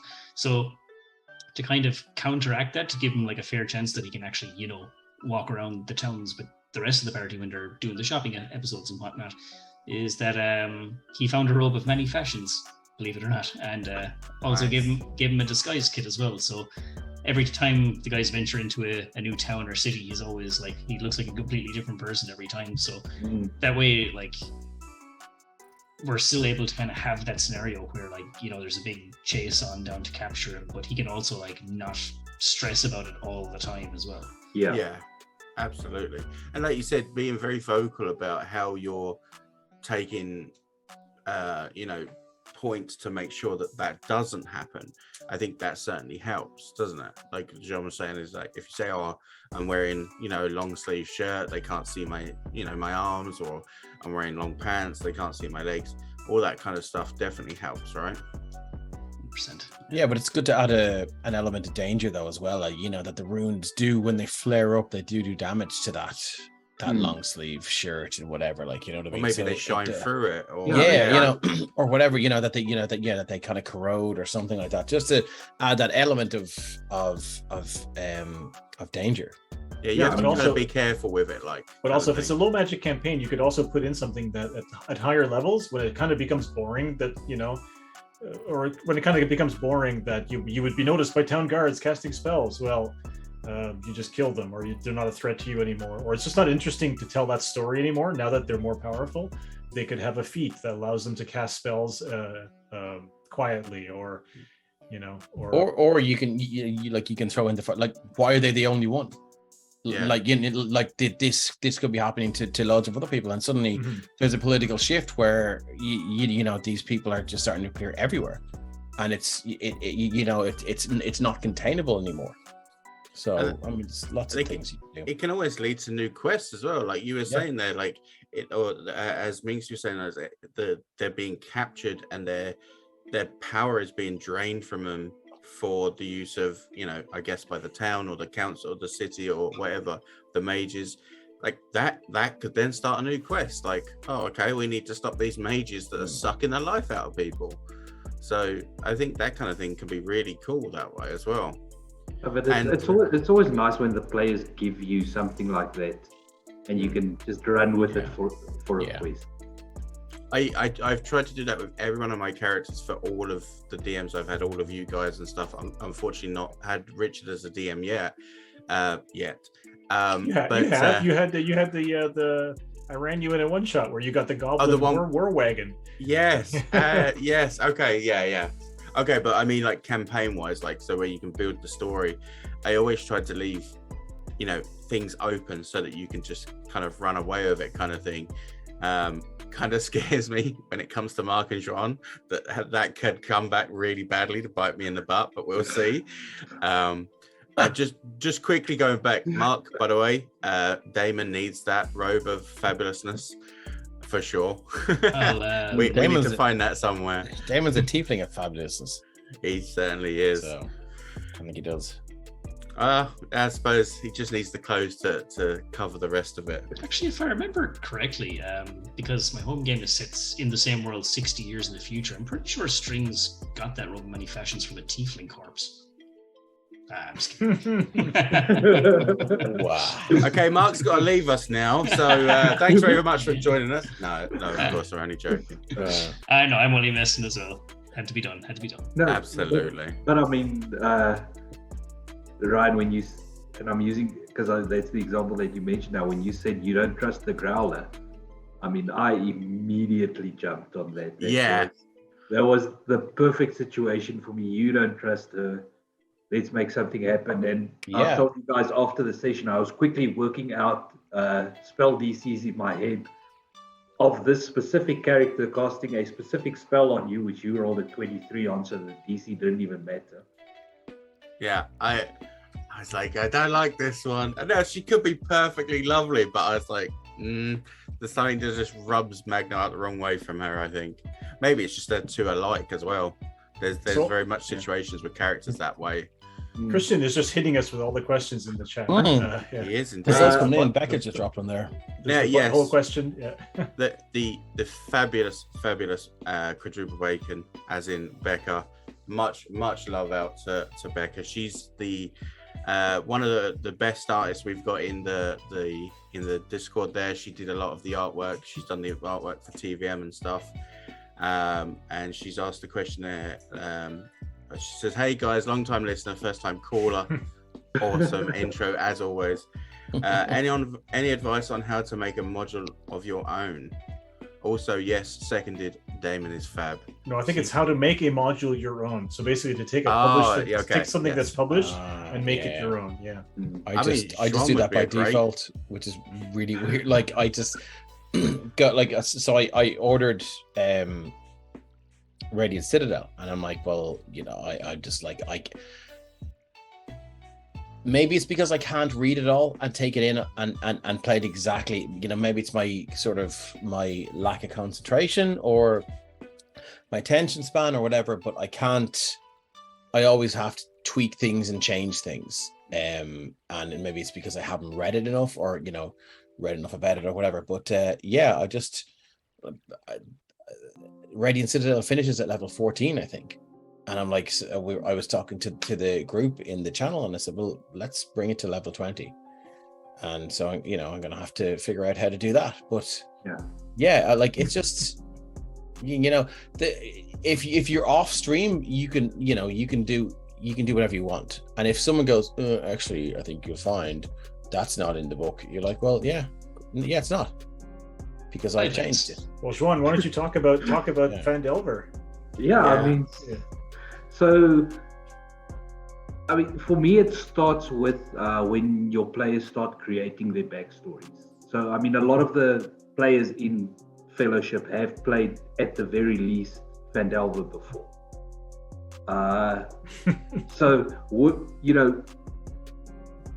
When it comes to making a published for me at least, when it comes to making a published module your own, is listen to what your players are giving. There's a certain direction they think things should go, and at the end of the day, you're going to end up with at least 5 different ways the story can go. So there's 5 directions you can add to the game. Like I remember thinking we really shouldn't go to Thunder Tree yet. We do not go to Thunder Tree yet. Please, let's not go. Why? Because because there's a green dragon there. Yeah. I will say, that was the thing. You guys let the what was his name? Iano Blackstaff. You let him escape from the manor. You let the dragon escape from Thunder Tree, and I just decided, you know what? They're the same person. Why not? Oh, that was shocking. Let them was not necessarily our choice. We tried really hard to not let them escape it. Yeah. No, but the ending of Phandelver, where basically the published module has the thing that we're looking for is actually nothing. We're basically at the end you're searching for this fabled lost forge of magic items, and it turns out to just be a thing that doesn't work anymore. Yeah, just a breaker that stands there. Yeah. And so Juan altered the adventure so that we actually find. I went and made it, an extra map. They just said that they wanted to go deep into the mines because there's a section where the map just kind of trails off into nothingness on the water. And they said, nope, they're going to get some wood, they're going to build a raft, and they're going to brave these waters and go. And I'm like, okay, well, now I need to go build a map and figure out what's going to be on the other side of this. And then eventually there was the forge. And I mean, as always, you need to reward your players when they do things like that. I feel that always has to be there, where Craig forged his sword, which is that was a cool moment. Yeah, that was really good. Yeah. And I think for me, the best thing about that was the fact that it was all of us. Yeah. Yeah, we all participated in the forging of the sword. It was really cool. And that's where Luca found their book of Ioun, which is now their spell book. The book of Ioun was there as well. Yeah. I think the flexibility of a DM as well is what makes a game as good as it is, right? Yeah. Because there's nothing worse. Well, I wouldn't say there's nothing worse. It sounds like DMs that stick to rules, rigidly are bad. They're not. It's just if you can have a DM that's at least logical enough to be able to be flexible but not break anything, it definitely makes the experience better for everyone, at least for me as a player. Oh yeah, I mean, well, look at Richard. I'm playing a wizard in his game with 2 subclasses currently. If that's not flexible, I don't know what is. I have often thought about 2 subclasses on different things, but and I suppose actually a good segue into 2 subclasses. Going back to a question there we had there from Newman Gaming TV, was min-maxers necessary evil or bane of the game? Not evil. It's yeah. I mean, again, talking about the 4th edition DMG that says there are different kinds of players that get different things out of a game. Some people want to make a monster that can eat the tires off a car and then throw the car 100 miles, and that's fine. That's fine, as long as they're not trying to tell other people how to play their game. Like, I've had players in games emailing me to tell me, you should do this to make your character more optimal, and I'm like, fuck you, man. I'm making this character, so that's it. I mean, I'm a big fan of the min when it comes to min maxers. because like with Shadar, I said to Mark, he has nightmares every night, and like he needs to take a special tea that he makes to keep the nightmares away. And if he gets too drunk or he forgets or whatever, I want that to have consequences. And there are times as a player, sometimes I forget to say that I'm doing it, and there are times as a player when I deliberately say that I'm not doing it. And I like that there are these things that we just made up that can have an effect. Like I think the first time it happened, he suffered a point of exhaustion, and so we were in the middle of the battle when we got to the hags, just outside the hags cave, and he was feeling it like he was at disadvantage at most things, and so and I was just like, oh, okay, this is really having an effect. So I had to burn a 5th level greater restoration, and there's one of the spell slots gone just to get over that. That's really cool. But that's really cool, right? And other game systems like the Fate system have that built into your character, where you've got handles on your character where if you do the non-optimal thing, you gain experience, or you'll get your character's made to have bad things happen to them. I love that though. Like, I just love, you just there's something wrong with him. Let's make a mechanic to see how this will work. It doesn't all have it doesn't have to be in the rule book. Yeah, but I mean, I could argue that even in our Fellowship of the Fallen game, we have 1 or more players that are very optimal. Their characters are built very optimally, and that's cool. That's great. Yeah, 100%. Yeah. I don't think that's necessarily. Yeah. But no, but he built his in a way that narratively it makes sense, right? That there's a purpose for it. But I think just obviously knowing Newman and knowing what he was talking about there, it's more a case of when you have a player that, so like the DM might have to create a situation where you're fighting something. Obviously that's your battle for that session, but like they might be doing, I don't know, 60 points of damage around, where the rest of the team is doing 8 points of damage around. I think that's kind of more what he's talking about, is like how how to balance that? How do you deal with that? I mean, so if we're talking about because you always get two kinds of min-maxes. And you get a negative one and you get the positive one. Yeah. Min-maxes within, I don't want to say reason, but let's say within reason. Yes, I know what you mean. Yeah. What when you say a positive one and a negative one, do you mean like a destructive one and a non-destructive one, or? I think more like Okay, cool. So you get that you do get those min-maxes that do it to try and break the game. Yeah, yes.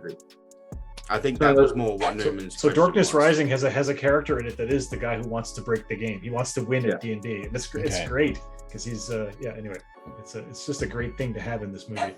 I mean, there's always the nice thing about characters that min-max and being the DM and having access to literally everything is how to get around everything. Especially with a character that min-maxes. If you min-max, you dropping something to raise something else. By dropping one thing, that is the charisma dump stat or the whatever. Yeah. So I'm not advocating going after the min-maxer, don't get me wrong. But I'm saying but also throwing in homebrew stuff. Yeah. That they don't know about. Exactly. Is, can be effective. I mean, that's one of my favorite moments is when I threw the Leshy at the Fellowship, and Ryan's reaction and Carrick's reaction was, "What the fuck is that?" I mean, in fairness, that's my reaction to most things that you guys throw at us. But... And my character was like, "We have to save the owlbear." So I mean, I've only a handful of times experienced a negative min-maxer, but that's mostly in one-shots where it's more acceptable to do things like that. Yeah. I think there's a difference between min-maxing and just playstyle. Like you can have a very good, like you can have a min-maxer who's a really good player, and they don't let like min-maxing ruin the game. So I think, like Rugby said, says, I just dislike how it's the only playstyle that I see people limiting. I think there's a way that it can take away from the game, but I don't think it has to. And that's it. I just think it comes down. Obviously, min-maxing can be really destructive, but I think you're right. It gets a bad rep because it's ultimately the player, who has to abuse it. There's a comment in chat about how heavy armor wearers taking Dex as their dump stat is who would have guessed? I'm like, yeah, that's fine. Like a strength-based fighter, doesn't need dexterity, man. Unless, but he's not going to be able to shoot an arrow, right? So but when you're camping and you've got your armor off. Yeah, and also the dump Dex.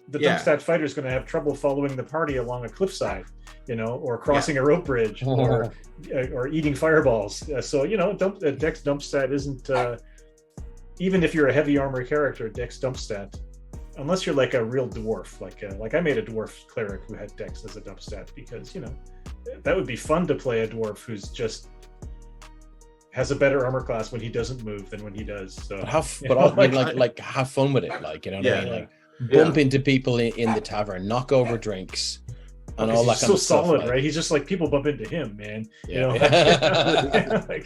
just bounce off him. Yeah. I mean, there's the difference though between maxing out a character, as in you're a dwarf, you're playing a paladin, you want to be able to smack things, build up strength. Absolutely, that makes sense. But when you're say multiclassing and you're stacking, essentially, I think that was more what Newman was kind of going towards, was that when you stack stuff, like you'll stack say feats and then you'll multi-class and you're stacking so that, I don't know, maybe you've got a save DC of 25 or something stupid like that, just because you want to be able to do whatever the hell you like. Yeah. I ended up with a passive perception of 23 with Shadar or something like that, because I remember on one of the first games we played, I forget who it was, one of the players asked, is your level, we were level 11, why is your spell save DC only 15 or something like that? And I was like, because my answer, I think on stream, was like, because I didn't min max the character, but also I could have taken a feat at level 8 to bump the wisdom up, but I took the observant feat because it explains why my character is so grumpy, because they hear everything. They go to my argument and they hear everything. Yeah, so that goes to my argument about letting people have the Sentinel feat, because they're giving up a stat increase or another cool feat in order to have that. I would never say, deny anyone the ability to have that, but it's definitely one of the things I would like to see explained a bit more. Yeah, but I mean, Dave, that's something that we've had a conversation on quite a couple of times. Is the building of, let's call them suboptimal characters. Yeah. Well, so Ryan, that was my comment to you, like last year when I noticed that your paladin only had like +1 to hit or something, and I was like, my question was kind of like, are you like planning to multi-class or something? Because you seemed a little suboptimal, for a paladin, and your response was kind of like, oh, you don't know what I'm doing. Yeah. Only because I like to try and keep the suspense and stuff going, but like the real truth is that I rolled incredibly poorly for Magna. Like, oh, you rolled up your stats. Freaking I'm so terrified bad of rolling up my stats. But for the backstory I had created, I actually created my backstory based off of the stats I rolled, because I rolled them up and I said to Sean, like, this is gonna be interesting, kind of thing. And I've said about this many times, like, I'm 100% about the narrative. If the fights are part of the narrative, I love it, absolutely. I want the story. I'm a storyteller. I'm a story builder. I like to build them stories with you guys and stuff. That's what I want to do. So the fact that I rolled so freaking poorly for Magnar, I was like, right, okay. And I built his story.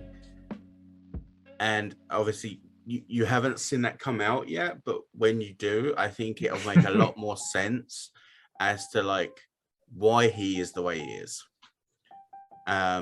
So there's very much a real reason behind it, that way. Now, obviously, that doesn't help when we're in freaking combat and I'm trying to hit something and I can't. Yeah. But I kind of like that. And this whole thing of Magnar just being the finisher, as in getting the final blow on these creatures and stuff, that's purely by luck. And he completely understands it. He's not doing that. It's you guys doing it. He's just he's support. He always has realized that he's support. Like, he's there to keep you guys up. I think we can all recognize though that the dice gods have played a huge part in every single stream on Penny Dragon Games. It is insane. Yes, like they have a narrative, and especially in TVM, which is the Violet Madness on every other Sunday. It's just insane. Some of the stuff that's happened, because it's just down to dice rolls. Yeah. Well, look at Damon on my very first episode. He's using the fly spell and he still trips up. Like, fell up the stairs. How do you trip when you're not even standing on the ground? Yeah. Yet he did. The best one was the modify memory, I think. That was the best. Yeah. My God, that was amazing. Mark, tell that story. So for anyone who hadn't been watching the Violet Madness, there was a particular scene where the guys were doing a bit of work for the good doctor, but Damon noticed, I think a couple of you noticed, that he had a little secret passageway in his study. And Damon, it was just the sequence of events that led up to it was just perfect. Like, Damon just said to the guys at the top of this stone stairs, like, I'll go down, I'll have a quick look, and then I'll give you guys a shout when everything is hunky-dory. So down he went, and it was down there he found out that the doctor was up to some business that some people may find unsavory. And I asked Damon for a wisdom saving throw, or was it intelligence? I can't remember which one now, but which he failed.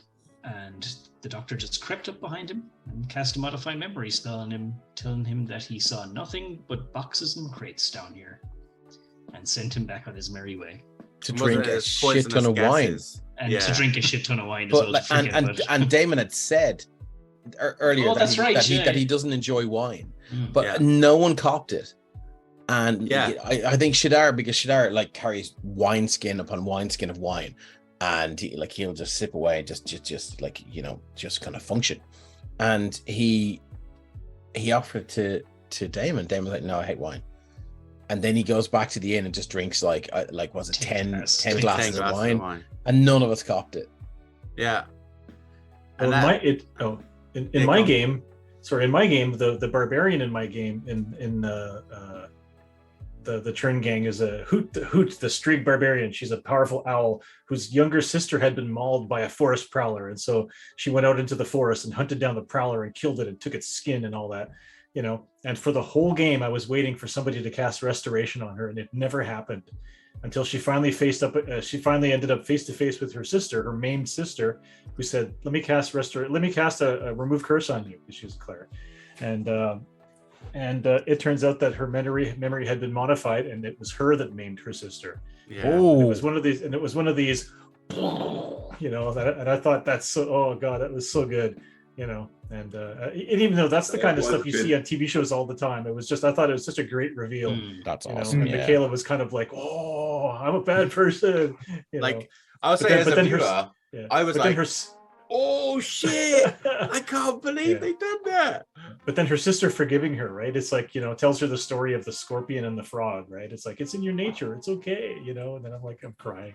Yeah, so Oh. anyway, yeah. But I love using flashbacks and telling stories about things that happened before, and Yeah. you know, or like somebody said, you know, what if they roll how do you deal with a bad die roll? Somebody in chat was saying, you know, when you cast a spell, or when you cast a spell, but then they notice you, and then, well, just borrow something from Dungeon World, where, you know, just doing damage to someone's boring. Instead, make something happen to them.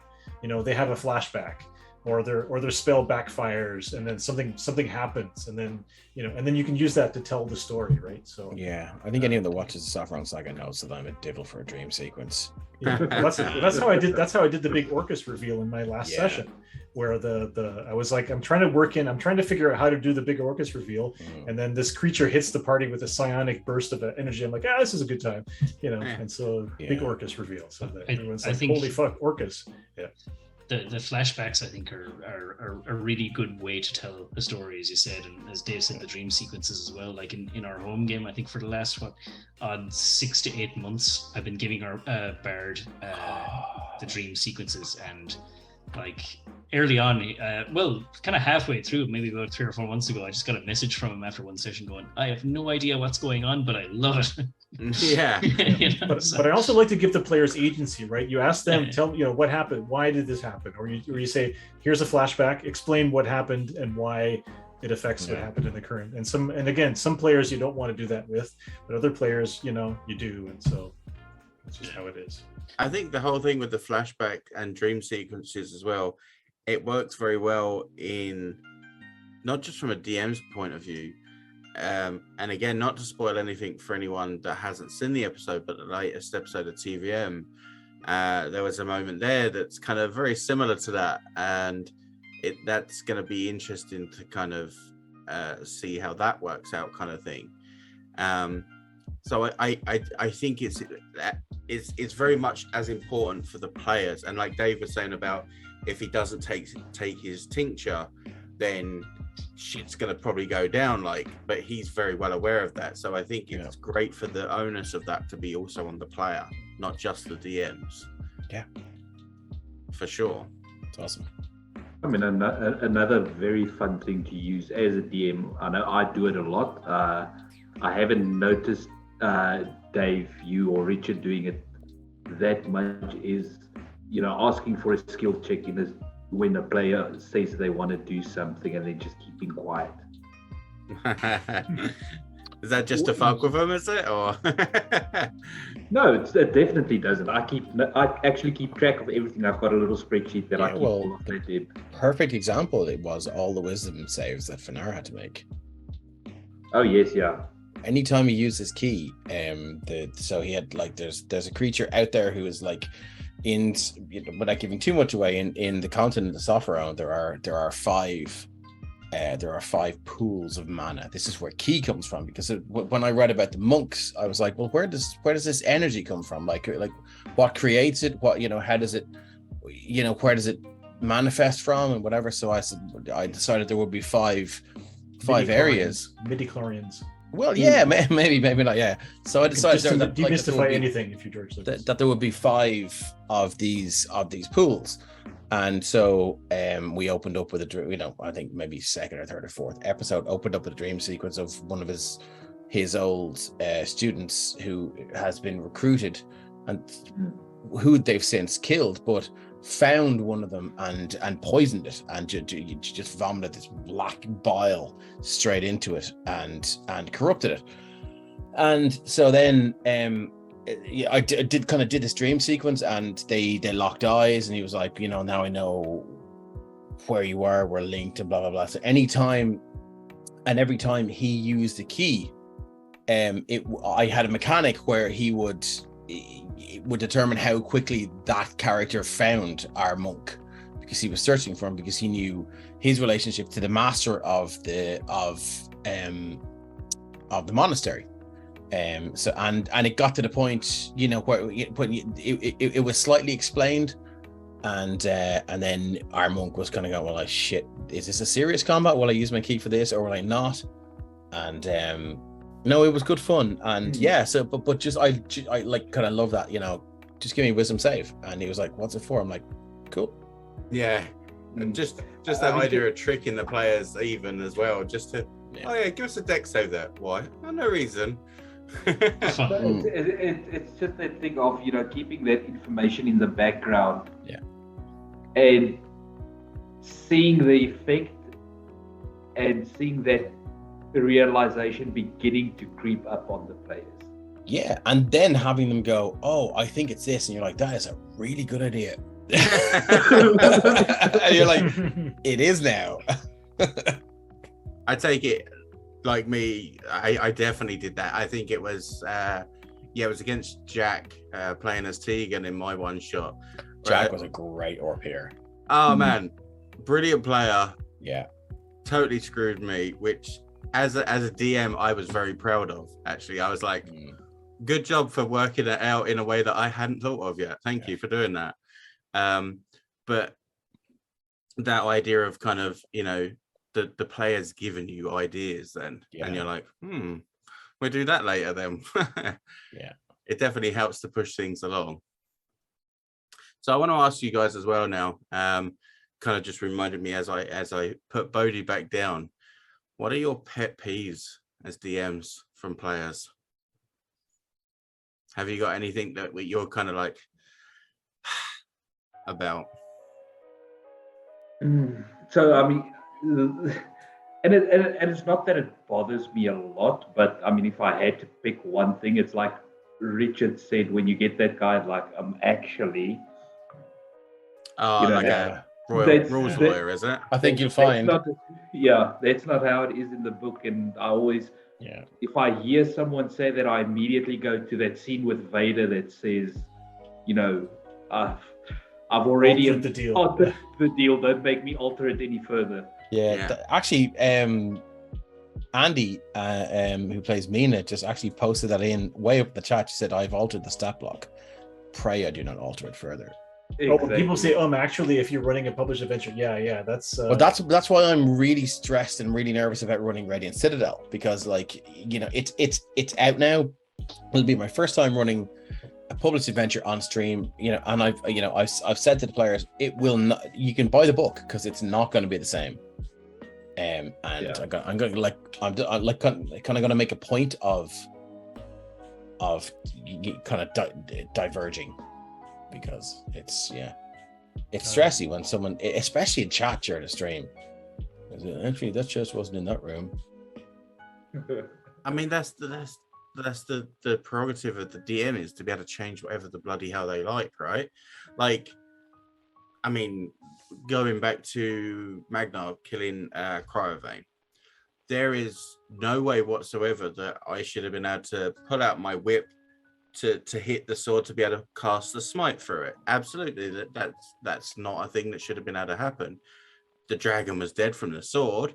I said to Joan, "Can I try that? Can I do this?" Move, And he was like, yeah. "Fucking, why not? Go for it!" Like, Really cool. so exactly, like the even modules, they're just a guideline, right? Yeah.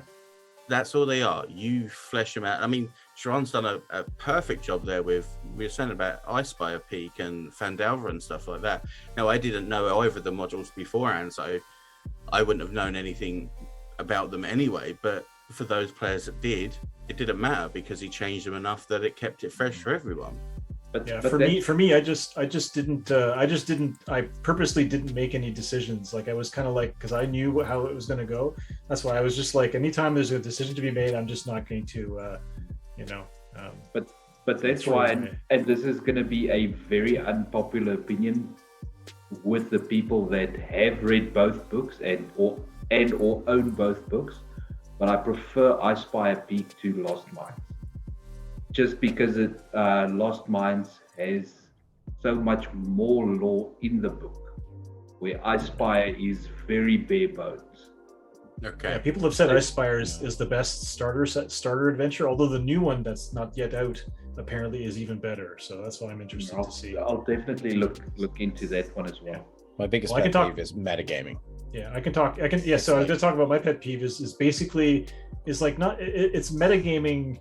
But also for me, it's people that don't take it seriously, that are just like, like I ran a Microscope session to create a campaign. Microscope is a game where you can create timelines and history, and it allows each player to take turns saying what happened in the history. Like imagine the Silmarillion and the history of, the first, second, and third age. Imagine if you were making that up with a group of people, and it's kind of like, oh, there's a Balrog, and then you could say, well, before the Balrog, this happened. Anyway.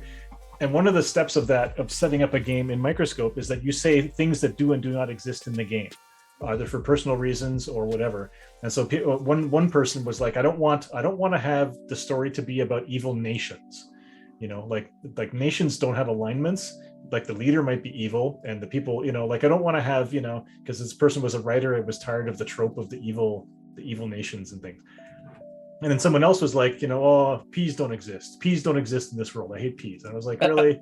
And I mean, like, that's just why, whatever. Yeah. So. Yeah, the metagaming thing for me is just like, there's a conversation going, it's happening 60 feet away, and someone's like, oh, I'm just going to walk over there now. And it's like, well, hold on. Why? Because, like, it's just, it really, that shit really bugs me. So, yeah, and that's a trope too, right? It's like, you're asleep. Am I awake yet? Like, yeah, 100%.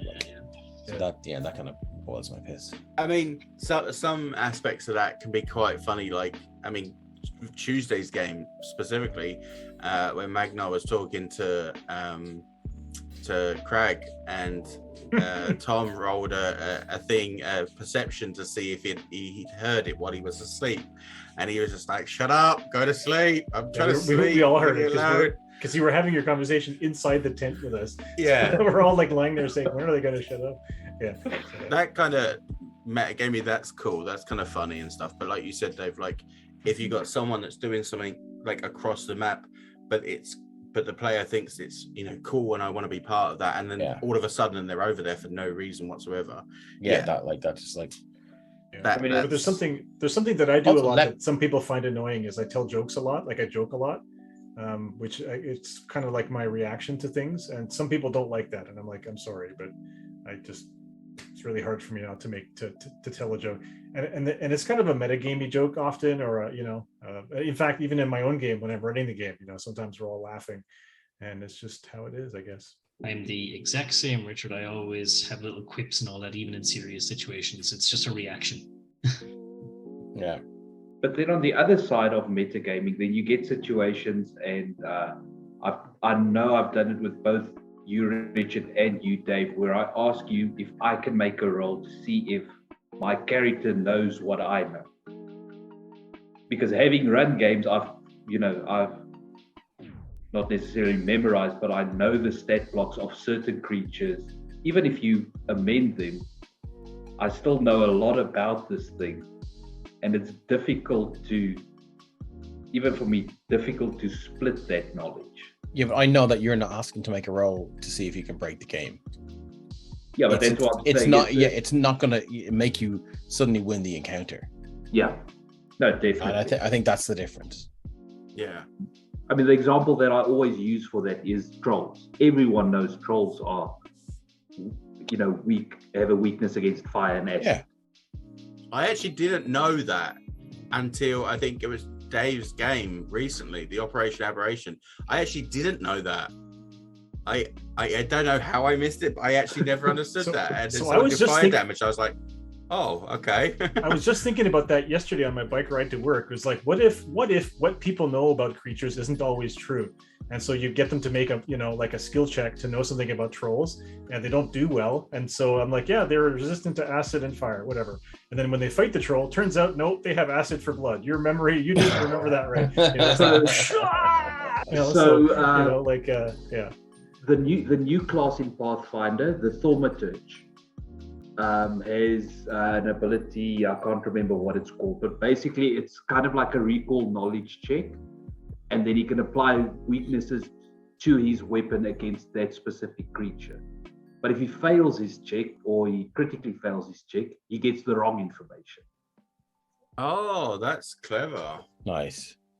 But then there's the is it a cantrip, I think, or maybe a first level spell, the True Strike, where it gives you the weaknesses of your enemy. But the thing I like about that is that it's not like the monk's ability where it says, oh, they're vulnerable to fire, they're vulnerable to acid. Instead, this just gives you advantage on your attack against them for the next one because you know what to do better, right? I like the idea of that more. Because then that stops other players metagaming. There's something that was actually put into. I've only ever seen it in TVM, which was the idea of obviously because we're playing online now, it's hardly like the DM can go over and whisper to the player or vice versa. So the idea of taking the headset off, I think it was Dave maybe originally that suggested it, looking back from the original clips and stuff. And then obviously Mark implementing it within the game, and the idea of like taking the headset off and not hearing it. And like I'll be honest, I'll be sitting here watching it. I can't mouth read. Like there's no way I know what they're saying in any way, shape, or form. That's actually a very good idea. I'm just too busy putting gifs into the Discord chat while it's happening. So just talking shit to people, like when they're like, "Oh my god, I can't believe you did that to a puppy." Wait, what? Yeah. That kind of. There's always them kind of comments, usually from Half Elf on the Shelf, which is the funniest part about it. Oh my god, yeah. But I love that the stuff that we don't know, that we could very easily go back and watch the stream and find out. But it's more exciting to me to not know. Like I'm not excited about cheating and finding out what the thing is. I'm excited about it happening in real time and my mind going. Yeah, but those moments are priceless in D&D. But like as Jerome was saying, a destructive metagamer and stuff that way, they'd go back and watch that, and then they'd be like, "Oh, I know what you were doing, so I know what to look out for from now on." And I don't like that so much, No, because that's there for like everyone watching the stream knows it, the DM knows it. The only people that don't are the players, so it's for the players. It's to get that genuine response, and as Dave said, that's a really good element in D&D that you can do those things. Yeah, and I like even if it doesn't affect like me or Ryan, but it affects Mina or so. If it affects two people, I get the excitement of it unfolding before my eyes, me not knowing, but also it might not affect me. I get to see this mind blown moment for people, and that's the best thing about D&D. You have to go, backstory creeps up in you and it gets you. Yeah, so nothing better than that. So the first game that I played with Penny Dragon was Fandelver with Patty as the DM. Patty is like the guy. Is he the founder of Penny Dragon? I guess he is. CEO and founder. Yeah. So and I joined the game, and the other players were all sort of new to D&D. And I thought, how do I get around the fact that I know everything about all the creatures in D&D. So I made a 150-year-old dwarf who came from Fandelver, who ran away when it like the story behind it is that orcs came out of the hills and killed all the dwarves and overran the mine. And so I the backstory for my character was that he was a junior blacksmith who ran away, and then he came back 150 years later, or I think it was 100 years later, to finish what he to try to gain some honor. And he's a forge cleric, and so basically I was kind of like, took the history skill so that I would at least have a good reason why I knew, not to cast lightning bolts on an ogre jelly or whatever, and so.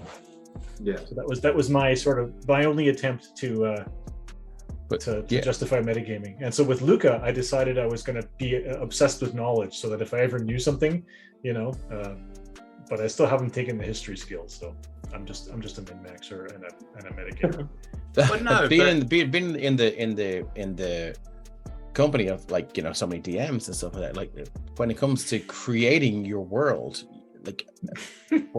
where do you got like Mark's Custonia is it's insanely detailed. That map is insanely detailed, and obviously then the whole world that we have a map for is just where do you guys start? Because I don't know where.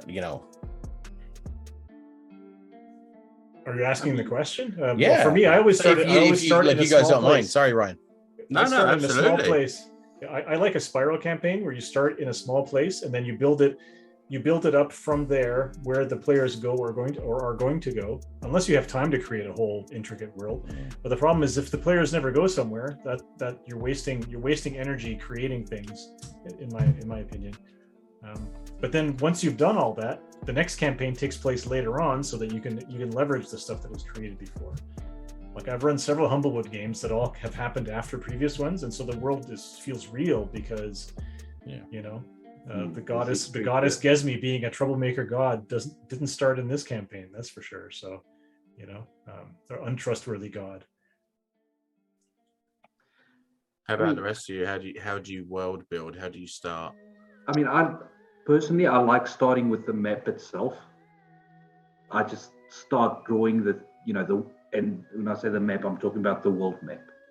I just start drawing the thing out and then, put a little place here, put a little place there. And then, once that's done, I'll start. I don't like tailoring specific quests or story events to specific locations. I like the event to be fluid so that it can fit into multiple locations. For me, it has to be connected to the players somehow, the characters somehow, So I mean, that they'll be interested in it. Yeah, I'll have that general idea, and then, like I said previously, I start feeding off cues that the players get. So, how would you deal with that then, on a basis of something very particular? Like, say, for argument's sake, you had a king. He's very much in his castle, in the main city of the town, and that's the person that the player might have a vengeance against for whatever reason. How would you keep that fluid, that it's maybe not just one point where they can go to deal with that kind of thing? I mean, a king will go out of his castle. We all know what the idea of nobility is like. I mean, they are pompous, they are full of themselves. I mean, he will go out with his 20-armed personal guard on a hunting trip. It doesn't take him, halfway across the continent, but it does take him outside the bounds of the castle where there aren't 2,000 armed guards. He only has 20 now. Also, right. Though, you're not the only one that's pissed off with that king. Oh yes, and definitely. Give those characters the opportunity to foment rebellion, to build, to start a political movement, to, or even have them fall in with that crowd. Yeah. And kings become kings through birthright, but sometimes rulers become rulers through sedition and through rebellion and the rest of it. And that's a lot of fun for me anyway. I'm really hoping that the player who has a beef with the king is the true king, or a relative of the king, or a relative of someone who was deposed. like you want to have a connection there, right, to the person. Yeah. Or or even there are or my favorite, he's a clone of the they king, or he's the king from the future, or from the past, or Yeah. Something along those lines. Yeah. I think Richard's going down the man with the iron mask kind of vibes. I mean, and that's the other thing, but asking about world building, where does it come from? You steal from everywhere. Yes, definitely. I mean, I'm not even going to be ashamed when I say that you steal from everywhere. Yeah, absolutely. Yeah. Just change the names. How many billions of references do we make towards films and TV and literature? And we're always doing it. And the chat, they're fantastic for doing it. Like, I mean, Half Elf on the Shelf there was just talking about bards, and she was saying about, toss a coin to your witcher. Like, we take pieces from everywhere and mold it into this beautiful clay of a story. Yeah. Well, I don't, but like you guys do. Do you know that way? Yeah. And then your players stir the pot and it becomes something completely different. Yeah. Which is amazing. And it becomes a potluck. Yeah. Everyone throws in something different. Yeah, even Fellowship of the Fallen, which is a pre-planned, it's a five book module now, basically, with a definite start and end point. You guys have taken it in so many directions that I never would have expected. You made a school. You guys made a school, which I still need to work on somehow. Well, you don't need a lot of detail on the school. But yeah, so Mark hasn't really kind of gone into that answer that I, for the question I asked. So because you've created a whole world. Yeah. So are all those places mapped out, or are they like, if they go there, then I'll flesh it out later, or? So Castonia is part of this greater continent called Relia that the guys would have seen the map for in my home game, and I had that from session 1 2.5 years ago. I had that world, that continent fleshed out, but the map that I had was mainly major cities, towns, and landmarks. But as the guys kind of explored various regions, then the Violet Madness, for example, they're in Castonia.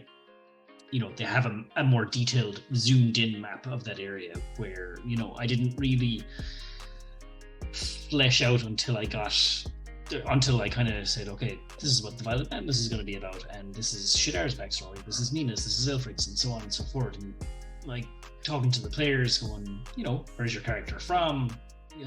Would they be localized to this region that's kind of sunny or by the lake, or are they more closer to the mountains? And like Dave, for example, with Shadara, I created a town to suit the backstory and just put it onto the map. So what was just an empty space on the map, I just, there's a town. But for the most part, or not even for the most part, but generally speaking, I have the world built, but it's malleable. What matters is you have your start and your expected start and end point. You can go, as John said, it can go one of a million ways, but your expected start and end point, everything else in between, and everything else that suits the players and their characters. And you kind of feel like what's his name, Bob Ross, kind of with the rep. It's like, we're just gonna add in a happy little beholder layer here. Happy little kingdom. Yeah. So I do like doing that kind of thing. Making it work, not just for you but for the players as well, because the continent of Aurelia is massive. It's huge. It's very detailed. So is everything planned out there, or is it just I'll put that in, I'll have an idea, and if they go in there, then I'll flesh it out during the week? Everything's fairly set there, but as I said, I can change. I change stuff because the Violet Madness takes place roughly 60 years before the home game. So whether the lads have copied it or not, but with the map of Aurelia there's a couple of little differences with the map of Castonia in the Violet Madness versus their home game. So I have made little adjustments to suit the Violet Madness, and Whether or not that's of importance is a story for another day. But yeah, like to answer your question, I suppose. Like all the barbarian base camps and stuff like that I see there that we haven't gone to. Like you have an idea for all. Oh yeah. Oh, wow, okay, yeah, cool. That's in the Irelands, and so we haven't gone there yet. But that's they're all In the home game now we're talking about. Yeah. Because there's like they're dotted all over the whole continent. Yeah. Cool. Yeah. Sorry. Yeah. Much talking about. Yeah. I know from my perspective with the Violet Madness, obviously I came into it, quite a bit later than you guys from when you originally started and stuff. And I remember writing out my backstory and saying like, so-and-so from, and then I'd like just leave brackets and I'd be like, insert town or whatever in this kind of way. And I remember Mark just coming back to me like after reading through the notes and was just like, okay, so this is the name of the place, this is what happened, this is this and this is that. And it was just, but it was so quick. I think it was like the next day or the day after or something. I do love a good long backstory now, I won't lie. It was a nice read. I think it was 3,500 just over or something. Ooh, yeah, it was, okay. It's a nice read, and like I'm excited to get that, because I like to see that. You obviously put the time in to create your character. I'm gonna make that conscious effort to fit them into the world, and thankfully it was very easy to do with Damon. So, yeah, the similarities is I'm still sitting there going, what the hell did I do? How did I work this out? Mike's just like, oh yeah, that fits in perfectly with this and with this. And I'm like, okay, this is going to be fun. It's so funny in Mark's game because there's a simultaneous terror and relief that your backstory is up first. And then like Shadar will either survive or not survive that. But when your backstory is pretty much done with and there's a different player's arc, there's a sense of relief that you can sort of sit back and just watch that unfold and go, shit may come back to bite me in the ass, but I mean it probably won't at this stage, and you can just go, cool, it's about somebody else now. Yeah. Oh, you look at yeah. That's the nice thing about starting at a higher level, is you can have that much of a backstory. Where I mean, taking what Ryan just said compared to the Mud in the Sovereign Saga, which is also one of my me as a DM, one of my favorite things. I prefer starting games at lower levels because there's so much more molding that can be done. And Dave, we had the discussion where you said, are you sure you want to give me a basically a blank canvas to do with Lamud as I please? Yeah, and you I said told yes. you that's 100%. Go for it. This is what I envisioned for the Mud. This little piece. Yeah, and then like when I got to when Lamud found that shield, and you were like, oh, I forget what you were like. Oh, you bastard, you fucker, something like you said, because it was a nice touch, and I loved seeing your face, and that's one of the biggest rewards as DM is to see the players go, oh fuck. It's that moment of it's going down right now. Yeah. I think there's also the instances where like you'll get it but nobody else does, kind of thing. And like I said, Mark's been very, very clever in what he's been doing. Again, I can only speak from Damon's point of view because I don't know what your guys' backstories are, but Mark's been very, very fucking clever with how he's been messing with Damon since day one. But obviously nobody else has noticed it because nobody else knows the backstory, right? Yeah. So it's and that's what I love about actually not just TVM but all of the games, in the sense we were talking about metagaming as well, is we don't have players that metagame, not for the most part anyway. Like, you might have, like you said, the funny metagaming stuff, but when it comes to the true like proper points and stuff, we don't have players in any of our games from what I can see who would metagame in that way. And it's very possible for you guys to see me be going like when Mark will do something towards Damon, but because you didn't notice it in game as your character, it never comes up, or at least not at that point, kind of thing. Yeah, but the best part about that is that I get to see my friend Ryan having this amazing moment in the other little box of the Brady Bunch D&D. Yeah, and it's like, and I'm just like, I see you reacting to something. I'm like, and I see your like your face crack into a smile, and it's like, I'm just like, oh my god, I don't need to know. This is good enough for me. Yeah. And then when it comes out later on about like something to do with Shadar or something to do with Tyrion because of, you know, the stuff he had with the armor and that, there's going to be some moment come up where we're just going to be like, oh shit, how did we not see that before? And I love them moments. I absolutely adore them kind of moments. And I know Sean's going to get me with Magnar. I can feel it coming. It's like a ever-growing presence behind him. Luca's going to save you. Or stand on me. Luca's going to stand on me and try to protect me. Yeah. But like, ultimately, the point of having this discussion, and the reason I wanted to have this discussion with you guys, and obviously for our viewers and stuff, is to get the idea that the DM's your friend. Okay, shit's gonna go down, and you know there is points where you're gonna be like, oh fuck, my DM's trying to kill me.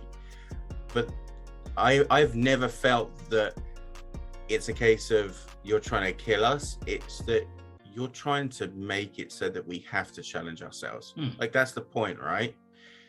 Yeah. And I want all my players to get to level 20. I want all my players to win.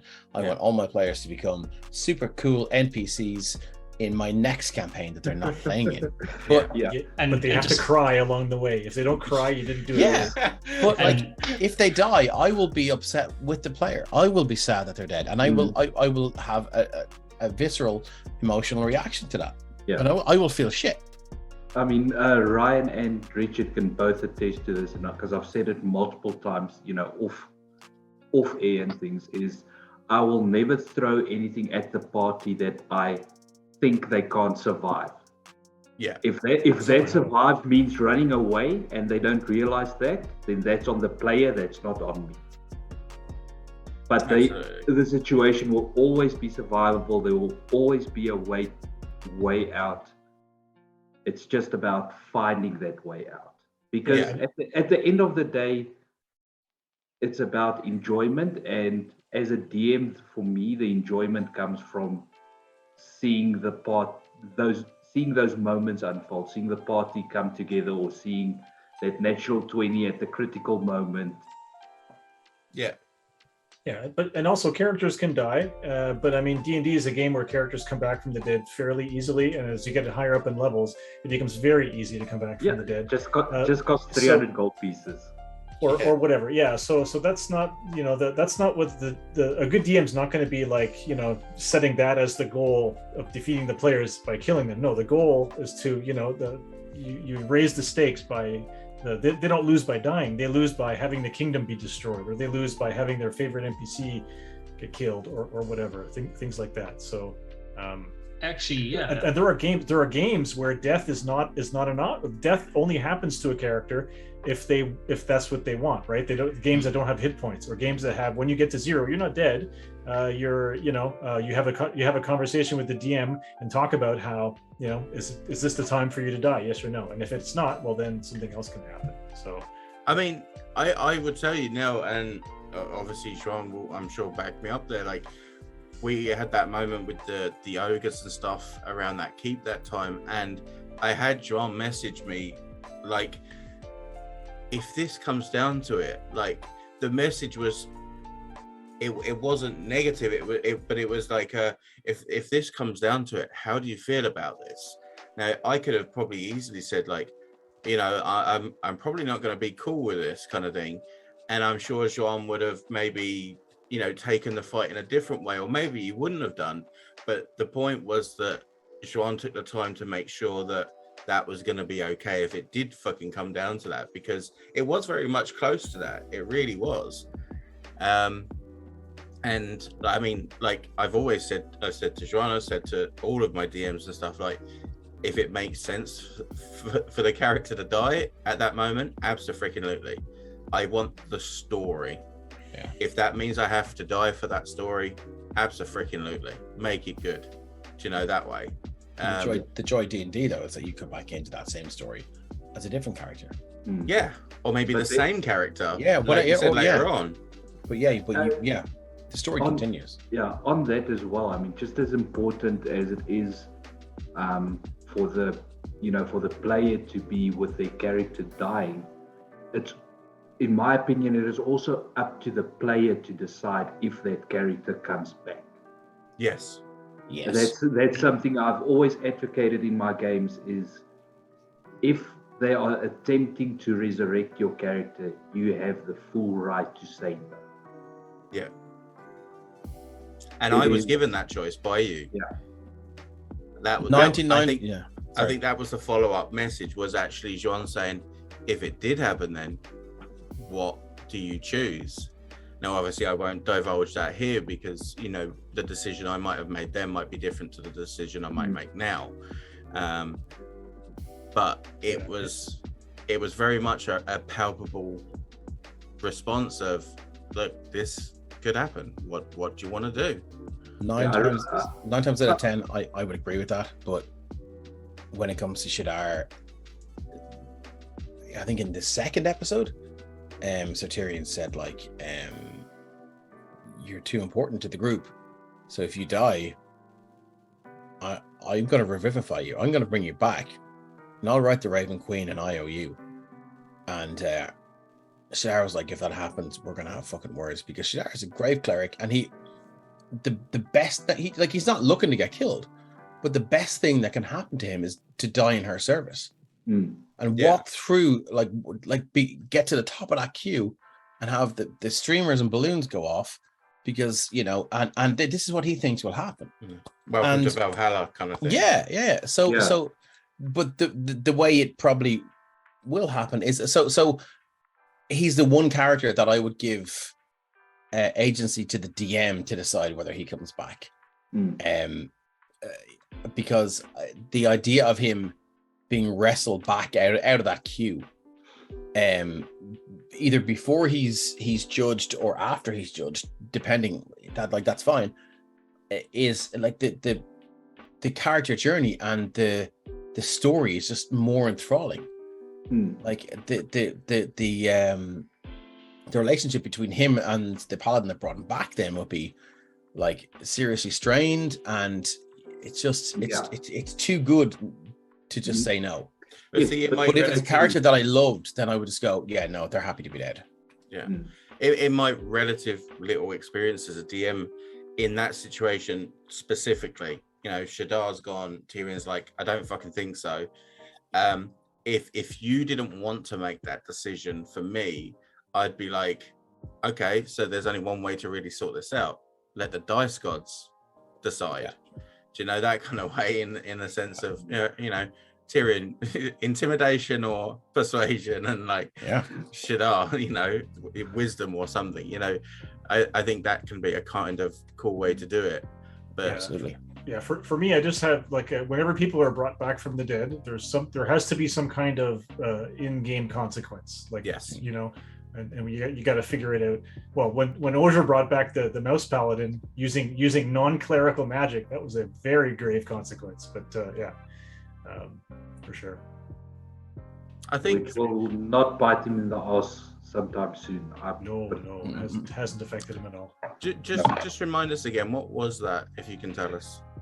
Go ahead. Yeah, so I mean, I think it was something like in episode 14 or something, low teens, when we were in some manor.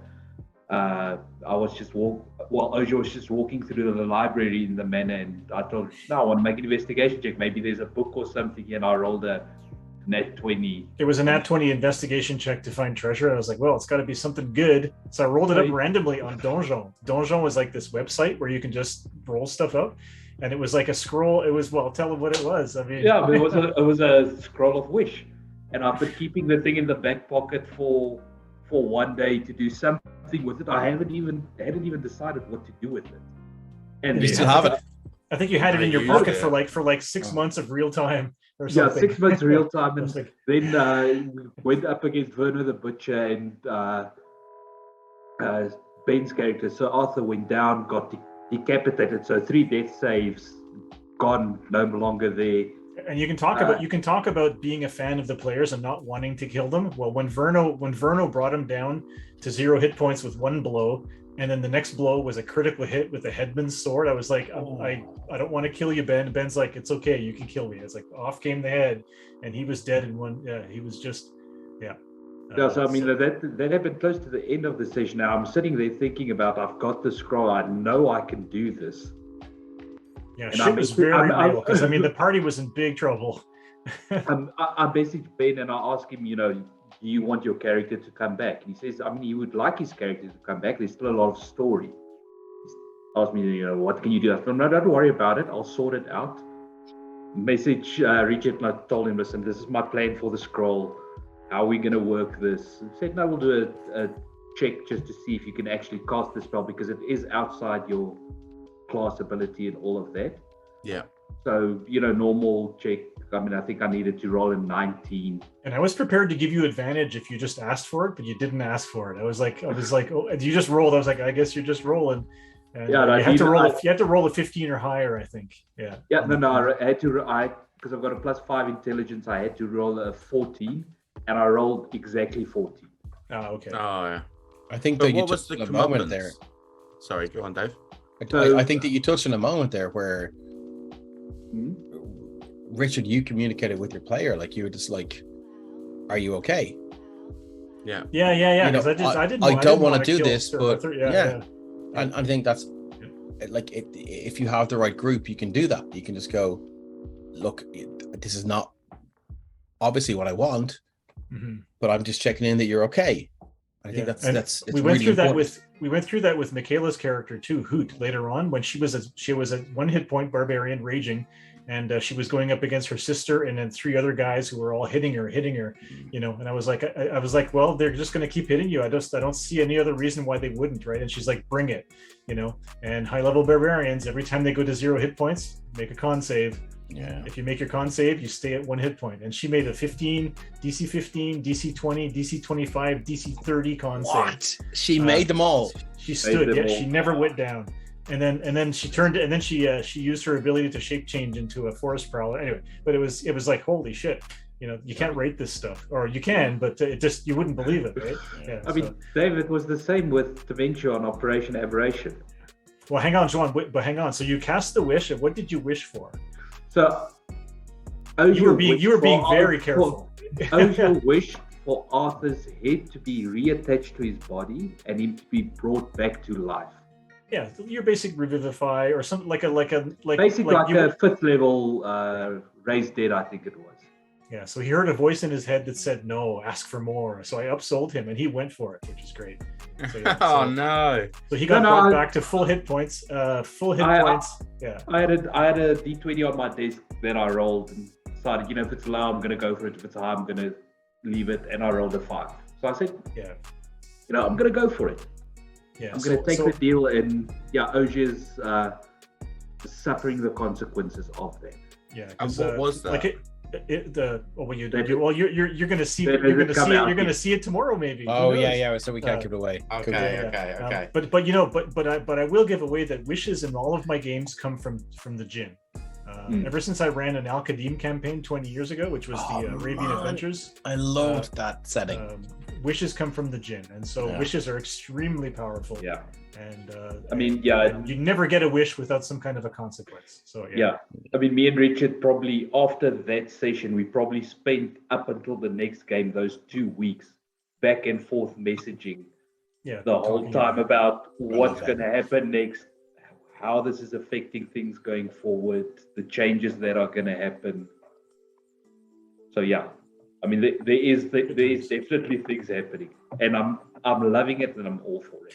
Because if you hadn't brought him back, you guys were in trouble. Verno was a 15th level fighter with the champion subclass, so he was critting on like 18 through 20 with a weapon that did extra death save fails on people who were downed, and it was a vicious weapon, so he was hitting for like so much. Anyway, it was just gross. If Arthur didn't come back, Oh, and that was the other thing. Yeah.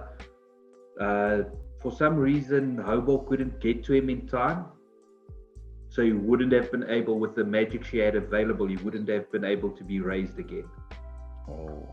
And then the next session, Hobor didn't even realize, like Nico, it was just so great that Nico's playing an absent-minded character, but Nico's very absent-minded too. And she was like, what? He was dead? What? You know, it's just so great. And she's like, I just hit the guy with my staff twice. Yeah. So Just a phenomenal RPer. she didn't even know it. Yeah. So guys, I want to ask, okay, so we touched on there about world building and stuff, and we spoke about bigger maps and stuff like that. But to bring it on a smaller scale, to understand the process, okay, I'm going to ask you, I start with Mark. Okay, this is your town. How do you fill it up? So this is like a random town that the adventurers have just walked into, or? Oh, well, say you've built your map and you've built this, you put a town in. How do you then populate that town? Based on, firstly, I usually go for what it's based around. So first one that I can pluck out of the top of my head is Wildreach. It's a hunting village in Hornwood, which is just north of Gastonia. It's like encompassed all around by forestry. So the theme I give it is full of hunters. They live kind of in these like wooden shacks. They go off for days into the forestries and do their bit of hunting and come back. And then they also, chop fell trees. So another resource they have is, logging and wood and making arrows, other things like that, and that they sell to adventurers passing by. But I suppose I also take in the greater surrounding area as well. So another feature of that village was that it was like the closest other landmark to it on the map was a wizarding college. So there was also a hut with a kind of resident mage there that kind of, again, just took what resources the town had and offered another like service, be it like enchanting weapons or selling potions, things like that. But that was another thing as well, like just because this village was so far removed from any other like city or town, is how our rogue found out the hard way, is that they had their own way of dealing with crime. So they didn't have like your typical, manacles and spending the night in a dungeon. When Braddock broke the law, I can't remember what he did now actually, but when he broke the law, I kind of stole the idea, coming back to DMs stealing things and plagiarizing things. I totally did. That pole from Ace Ventura, when nature calls, the guy standing on top of the pole on one leg, he had to do that for one night. And the guys all came out of the tavern like pissed drunk and just started shaking the pole. So poor Braddock was making dex saves for the night.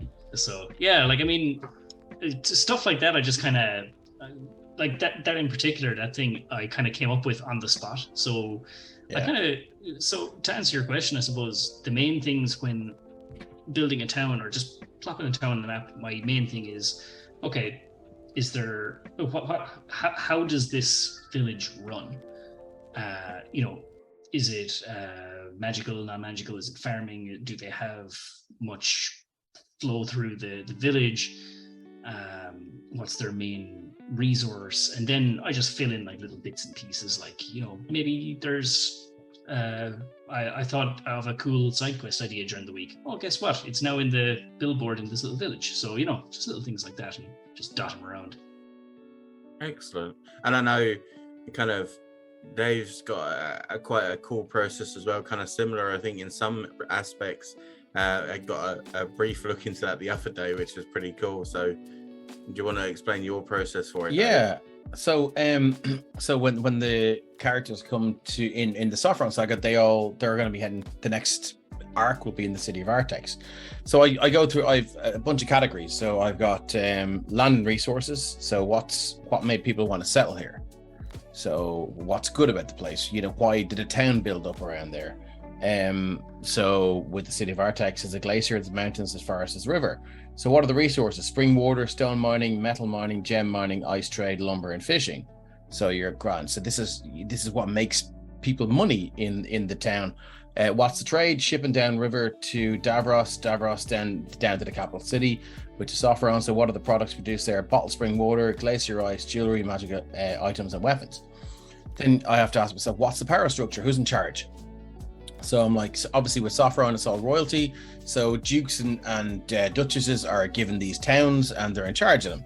So it's like grand. So that's that. Then I'm like, what are the notable businesses? Like again, spring water, ice, stone, salmon, jewelers, weapons, magic items. What are the notable guilds? Because guilds spring up in response to unscrupulous managers and owners of businesses. So how do the guilds get together? And then they're a power structure in and of themselves as well. And then there's obviously recurring locations, which are like things that you would see in every town. Like for me, it's the Hunter's Lodge and stuff like that. So it's just, it's a series of questions that I ask myself. Who's in charge? How do they treat the businesses? Have the businesses or the people who work for whoever's in charge have to form a union as it were, or form a guild, and so on and so forth. So yeah, I just ask myself the same questions based on where I've dropped that pin in my world map. That's all I do. Excellent.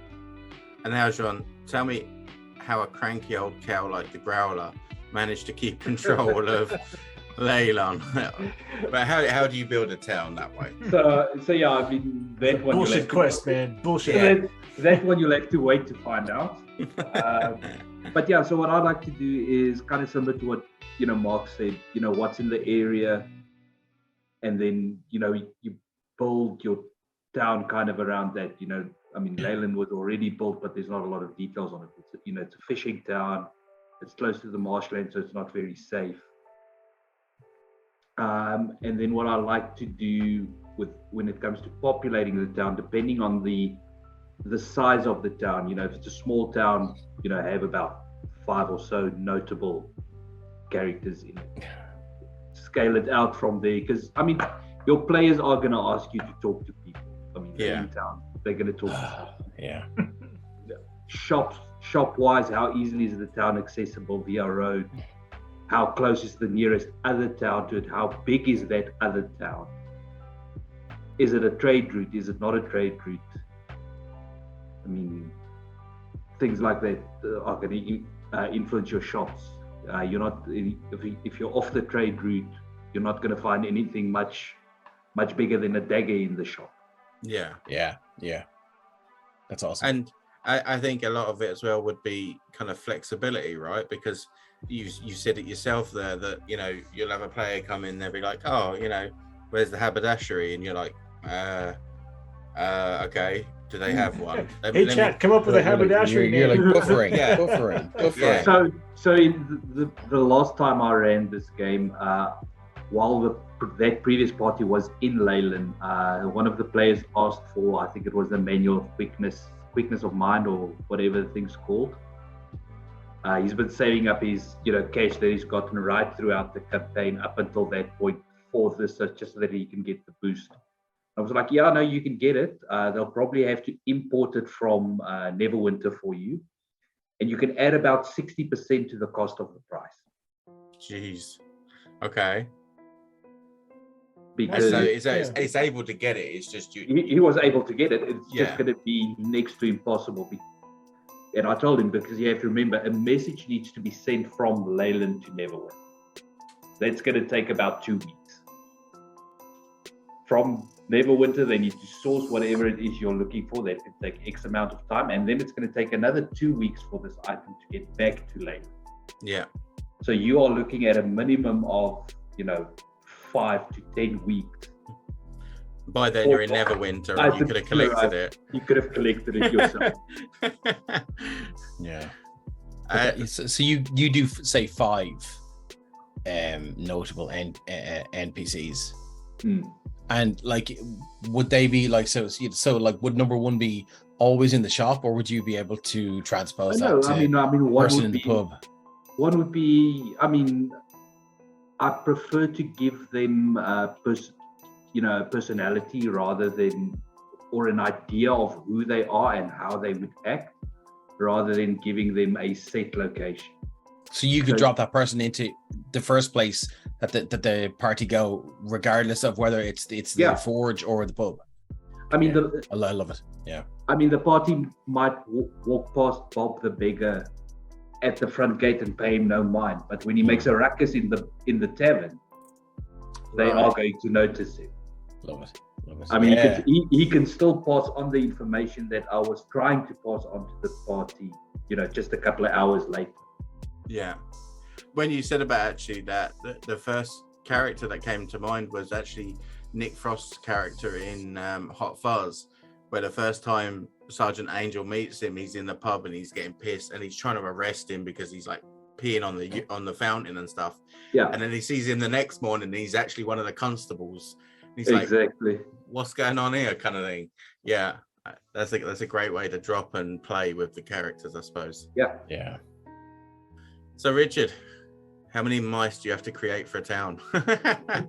Well, it depends on how much lead time I have, right? Like if the party just says we go here, and I'm like, like when Nightshade went and tried to scout out the place where the dungeon was, I was like, oh fuck, there's some security guards. Yeah, security guards. And then she murders one. I'm like, well, you just murdered a minimum wage security guard. So I don't know. If I don't have a lot of prep time, I'll just come up, you just come up with an NPC and a name, and I find that the personality of your NPCs derives from the interactions with the players. Almost like the world isn't real if there's nobody there to witness it. Yeah. So I just lay down the track ahead of the party. But if I know ahead of time that the party is going somewhere, my ADHD will waste as much time as possible. I'll make a really detailed map of the tavern or the place that they're going to go, and then I'll stock it up with really detailed NPCs that I spend way too much time working on, And well, like look at your is it your nightclub map? That thing was intricate as hell. Oh fuck yes, that was ridiculous. That was crazy. Yeah, there were lots of NPCs in there. Yeah. But I mean, that was a big location, right? So yeah. And say they chose to go around to each of those NPCs. Did you have a story for each of those, or was it just as you go? No, they were pretty much all. They were all. Again, I'd sort of come up with it if it became, important to do so. And then again, I'm also a fan of letting the players help build the world. I'm like, okay, how, like, especially if you're buying an item from the player's handbook, you don't need to come up with super complicated stuff, but you can say, what is the name of this NPC, for example, or why do they come from your hometown, or these are all powerful moves you can use to try to get the players to participate in making the world. And some players don't really care. Like I have one guy in my home game who's like, I just want to be on the plot train, man, and I'm like, all right, that's good, Yeah. Where's the plot train? I want to get on it. And he's having fun, but he just doesn't want to spend a lot of time trying to figure out what the next adventure is. Or if the other players come up with that, then that's great. But otherwise, yeah. I don't know which game it was in. It was definitely one that Sean was running. Like, I don't know if it was a one shot or fellowship. And I remember, I think it was Carrie asking like, "Oh, all these bandits look alike," and Sean being like, "Yeah, well, that's because I don't want to spend 3 hours just getting an individual picture for each one of these bandits that's about to mess you up." Yeah, and that's another thing is that's my weakness though, because I do that. Yeah, everyone in Templetown has a backstory. Like I do art. NPC. I do art for every NPC. And I do a backstory. Like, for every NPC. Like everyone was like, when we started in Templetown and they went to I forget the name of the inn. It wasn't Thirsty Troll. Anyway, was it Titty Wings? No, it wasn't Titty Wings. It was Knight's Respite. Something whatever it was. Yeah, but you can also do a shorthand, right? Like, what do they want? What do they, how do they behave, and what do they want? No, unfortunately, I can't. These are all the NPCs in Templetown. Oh my god! Dude. Yeah, I know. Yeah, I know. But that's my detailed map. Like everyone has a story. So You guys are nearly out of Templetown. So Arthur Chiselworth, the guy who walks around sniffing people, has a horrible backstory. And like nobody noticed he's actually blind. Oh, so he's sniffing people. That's why he sniffs everyone. Because the thing that crept into his room one night and killed all of his family, before it blinded him, the only thing he could remember was what it smelled like. Yeah. And that's why he goes around and sniffs everything, because Arthur's blind. Mm-hmm. But he's been blind for 50 years. So I've given him blind sight. He's nice. He's figured it out, like, you know what I mean? So 50 years. Yeah, 50 years, So yeah, well, that's a character I never would have guessed that, because I didn't play him like a blind person. But like his whole life is dictated by that tragedy. And as everyone knows, I'm a devil for a bit of tragedy. So that's his story. Like I want to give everyone a story, even if the players never find out what the story is. For me, it's important that the NPCs have a history. And for me, it's even worse. I'll come up with something on an NPC, and if it's never used, I'll just use it someplace else. I'll just move that whole thing over to some other place. I want you to know this information. Yeah. I mean, Dave, isn't that truly the curse of being a DM? Is all that information in the background that you know? Yeah. That never comes to light. I mean, I know, and I'm gonna say it on you. You've sent me so many messages. Yeah. After a game. Yeah. With information that is no longer going to be relevant going forward with the software and so on. Yeah, because I know. I understand, just to share that bit of information. Yeah, because I need somebody that knows what it feels like, and I love that you you can do that for me. That you're like, yeah, man, send it on. On a much, I need to get it out. On a much smaller scale, I actually get that as well, because there was so much more. Everyone knows I've only ran that one game, right? But there was so much more information about poor old Blodwyn that nobody will ever know about, because of the fact that the situation wasn't right, or the roles weren't right, or anything like that, you know. But that's kind of what's pushed me into maybe doing a prequel now as well. That's what I've been currently writing up. We've discussed it. I'm game for it. Absolutely. I'd love to watch it. Joan, as a returning player, and obviously I'm going to see if I can get some of the other guys there back as well.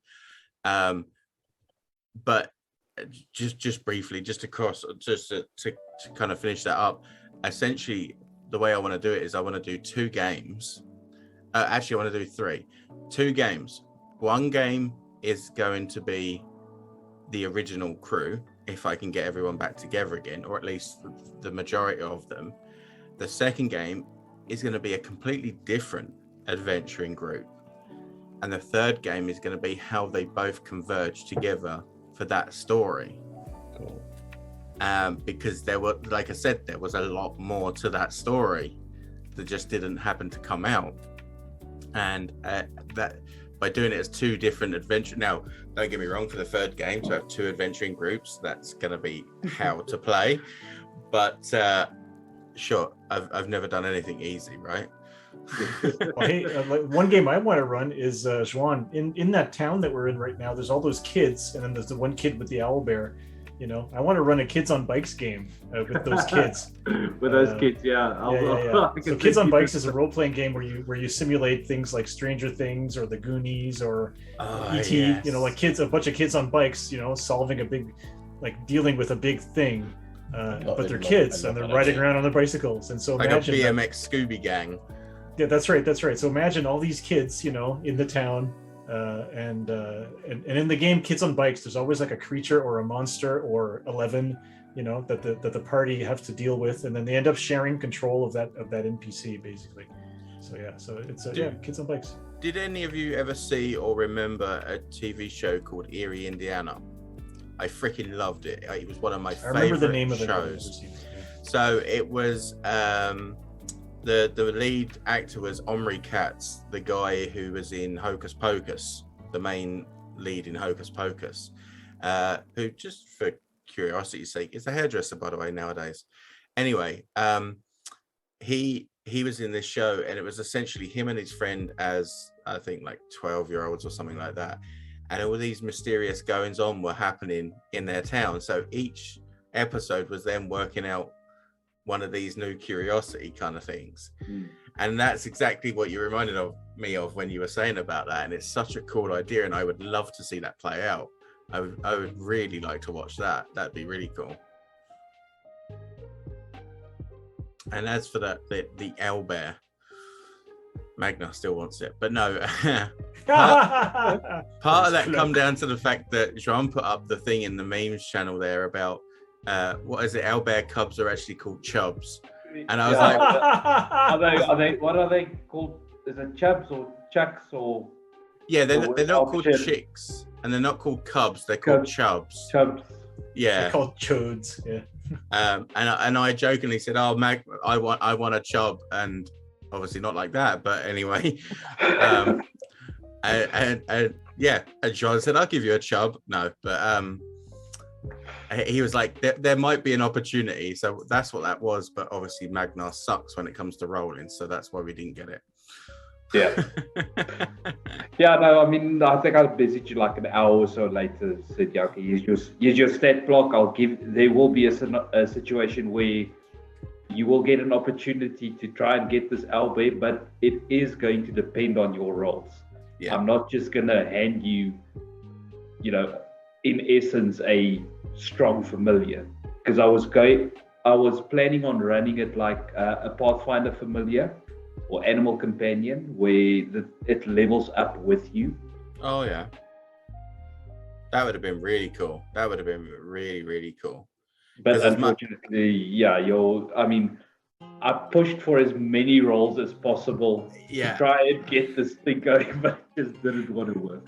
And even me, like, oh yeah, I'm gonna, just hang back a little bit, feed it a little bit more, and I was doing everything I could as well. It's just like, no, Ryan, you suck. Get over it. You're not having a chub. That's all there is to it. No chub for you. No chub for Ryan. Yes, that's definitely not as meant as it sounds. And as Solo said, don't blame Magnar for Ryan's bad rolls. No, Magnar is unlucky because Ryan sucks.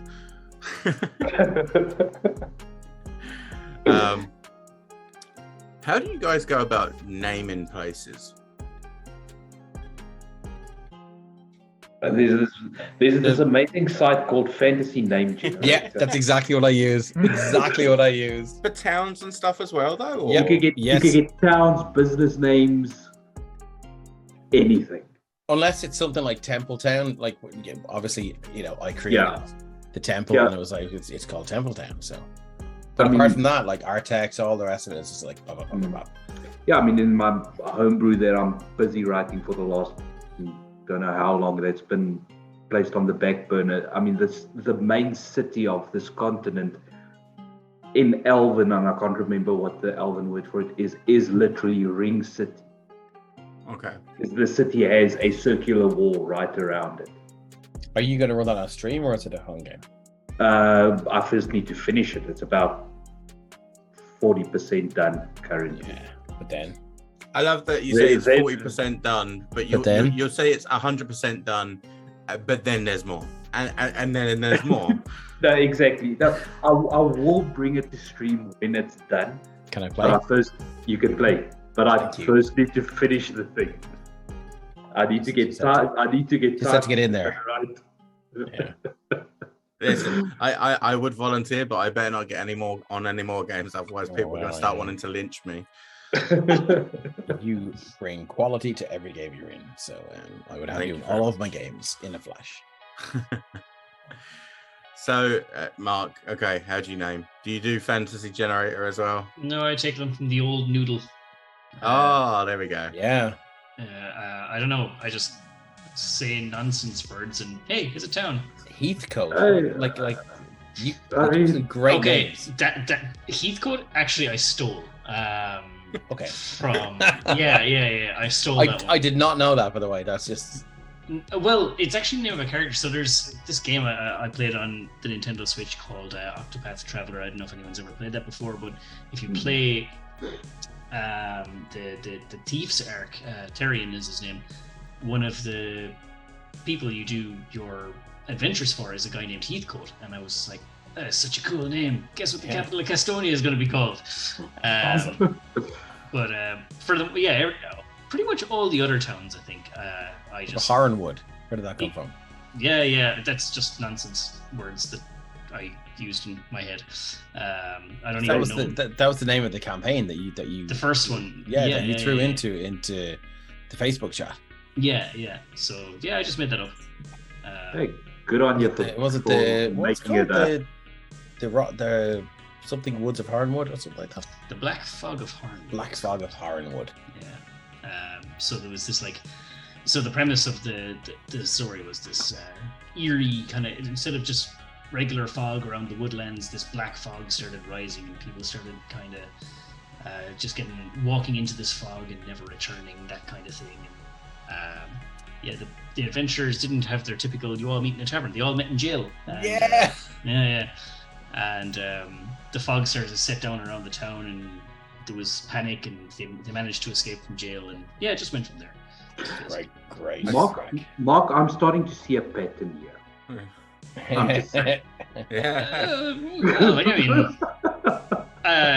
I am a very big fan of the creepy genre and all this kind of stuff, but they've had other adventures as well. Like I'm totally there for that, by the way.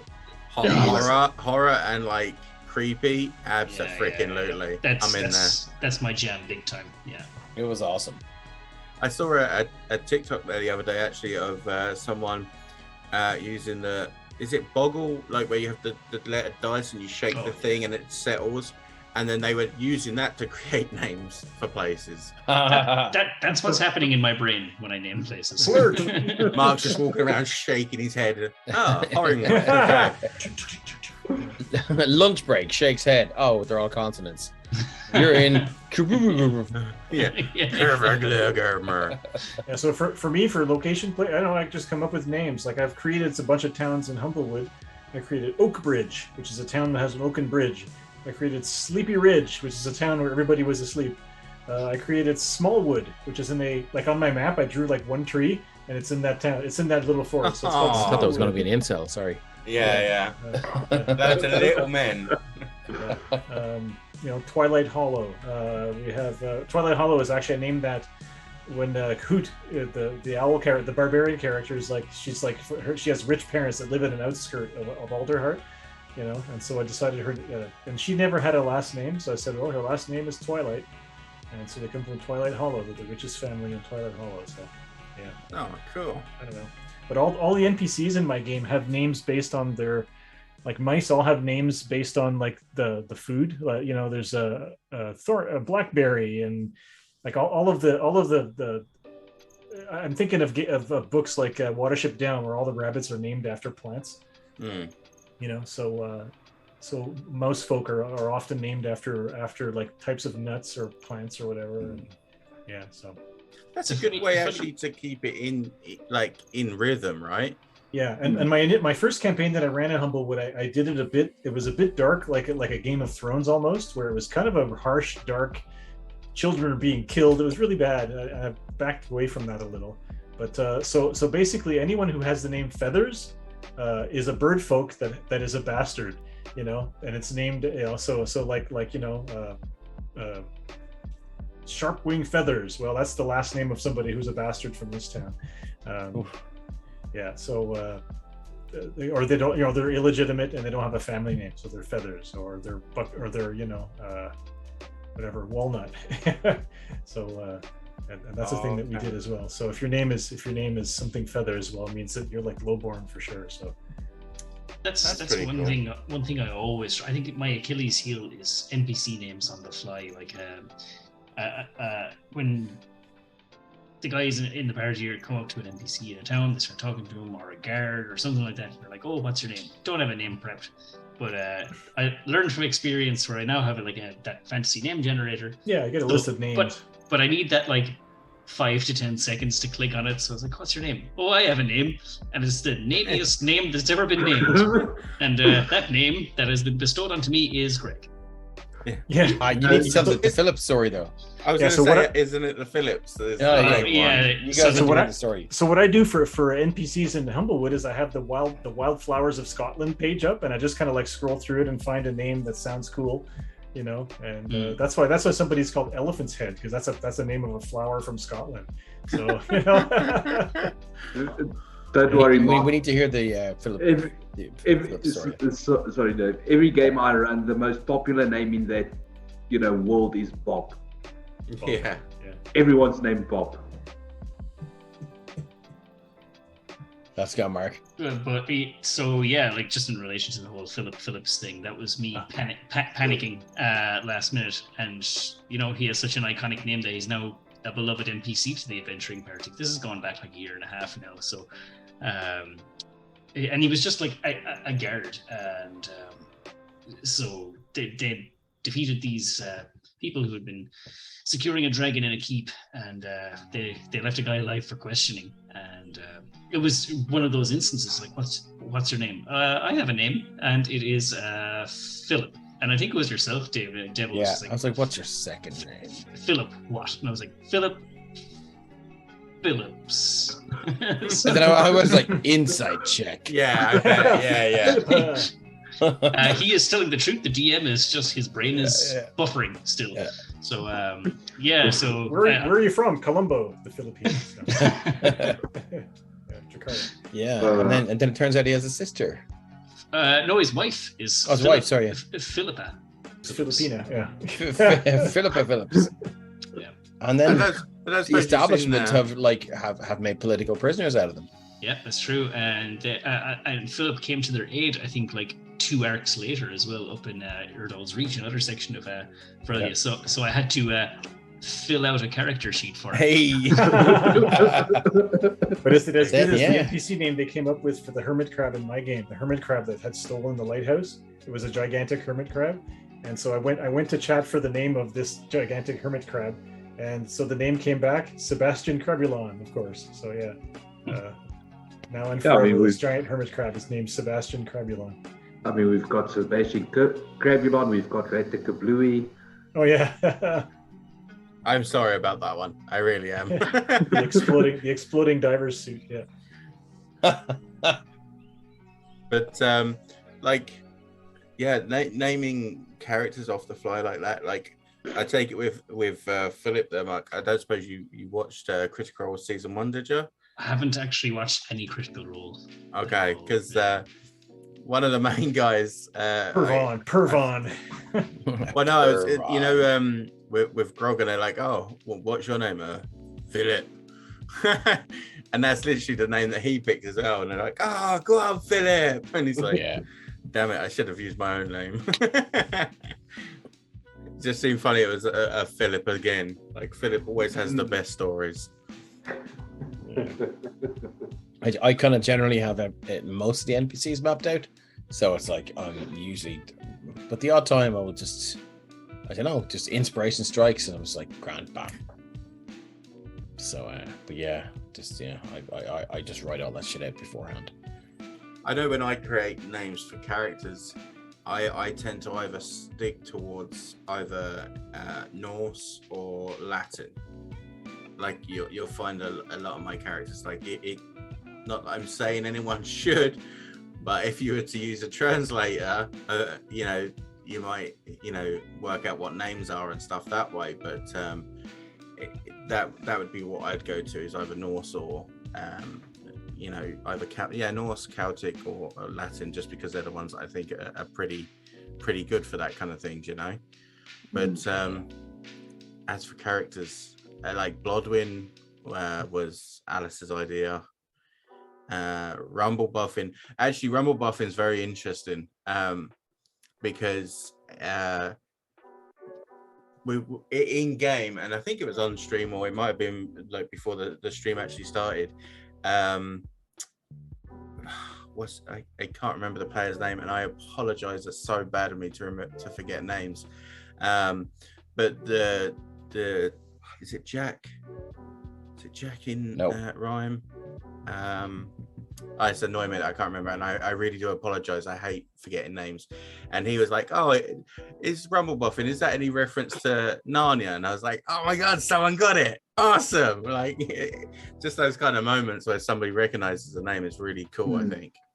When it comes down to names, it was really weird because like I came up with the idea for Shadar to be a grave cleric for the Raven Queen, and I hadn't read much about the Raven Queen at all, but I just loved the idea of someone who was, had a tragic backstory because of undead, abhorred them, and then I picked his name. His name is Shadar, and then obviously the history of the Raven Queen, and I was like, wow, it wasn't intentional, basically. It's the Shadar-kai, isn't it? Yeah, because of the Shadar-kai, who are like semi-undead people. Yeah. And it wasn't until after I had researched the Raven Queen, after I'd named Shadar, I was like, oh, that was timely. So yeah, I like cool names for organizations that kind of like just when you said Shadar, just is a cool sounding name, and it makes me think of like the Bene Gesserit, like this powerful, murky organization that you don't know if they're good or bad, or I think what was I come up with one, and I was like, maybe I can't use that on stream, but we're past Watershed, and it was the Federation for the Undead Collective Corpses, but corpse is spelled with a K, and I was like, I probably can't use that.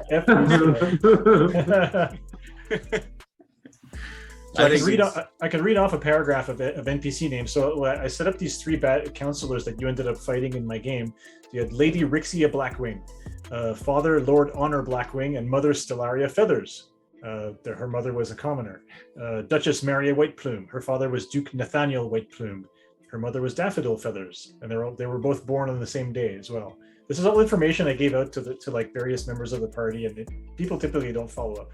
And then we have Mista Ribba Hawkwalker, Father Sylvestar Hawkwalker, and Mother Lady Veronica Germander. Her mother was not but also born on the same day. And so that's pretty much all. And then each one of those NPCs had a stat block or a character sheet, and the party just killed them all. So because we are murder hobos. Well, that's another thing too, right? Is when you're making your NPCs, if they're bad guys, don't forget the players will kill them. So yeah. Hello, puppy.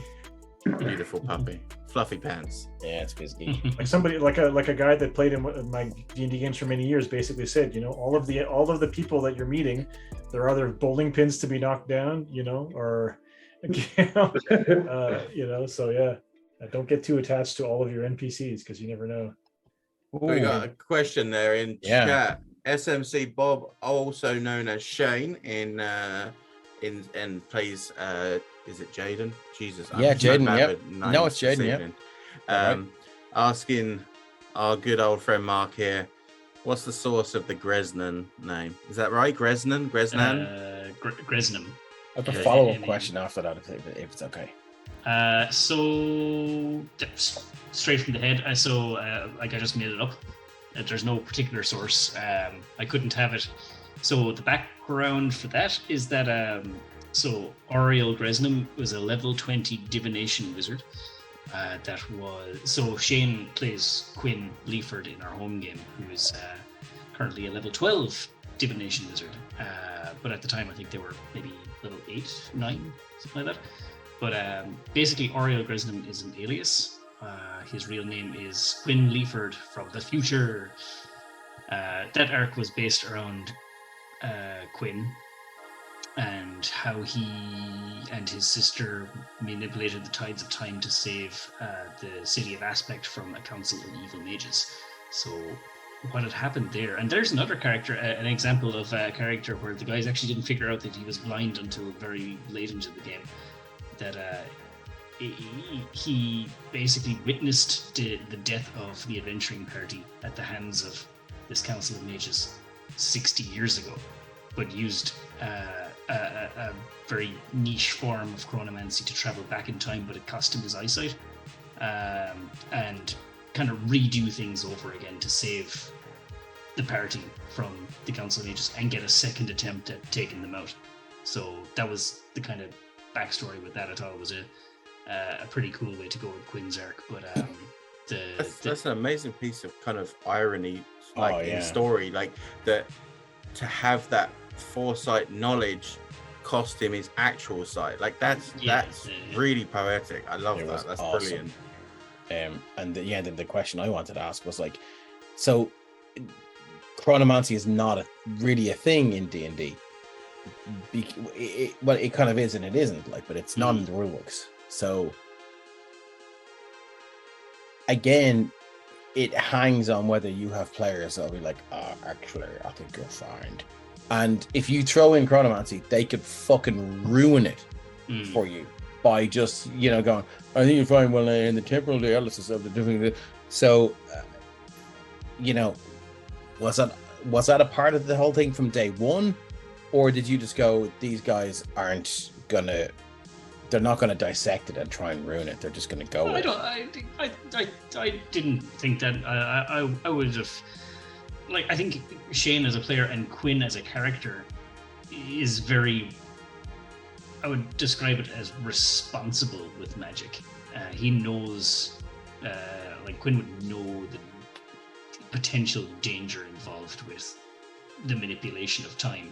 Yeah, but what I'm asking is, was that arc written before we joined the game, before we started the game? Sorry. If you get me, because if it was, you're taking a huge chance.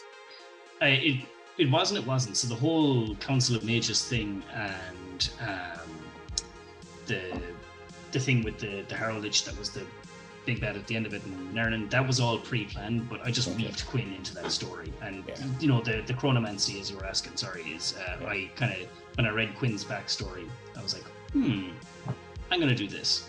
So that was in response to the backstory you received? Yeah, pretty much. Savage. Cool. That's so cool. But the whole getting into Erdal's Reach and traveling through the place and going to Aspic and all that was something I had in my head before even doing that kind of thing. Yeah. And you don't have to answer it, but I mean, in this game, are we done with chronomancy, or is it all done? Oh shit! You can't. Wow, you can't expect an existing. I have to ask. I have to ask. Oh, you have to ask, but you can't expect an answer. No, of course not. I'm not going to confirm nor deny that one, my friend. Wow. Was Damon really wearing that, robe when he died? We can't do that. Just James says, push the IG red button. I think it's the big red button, is it? Oh, no, the big red button. Okay. Yeah. He's obviously just typing on the phone very quickly. Yeah, no, it was an amazing moment. And you gave hints as well. Regarding to which? Gresnam being Quinn. Yeah, well, very faint. I didn't want to give it away too soon, but I think Aaron had it called at the start of the arc. So I think Terry. Stephen got it though, didn't he? I think it was someone with the wristband or something. Sorry, that was it. Yeah. I gave him a big hint. Yeah. But he never messaged me or anything going, what's going on here kind of thing. He was just like, this is a thing. I'm going with it. Yeah.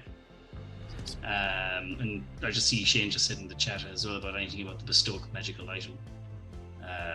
I think you might be referring to the necklace, the hourglass. It's a magical item I created that gives Quinn a 5th level spell to reverse time by.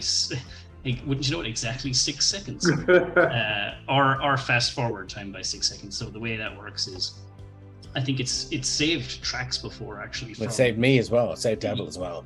That's right, actually. Yeah, in the caves against the pillars. The pillars, yeah.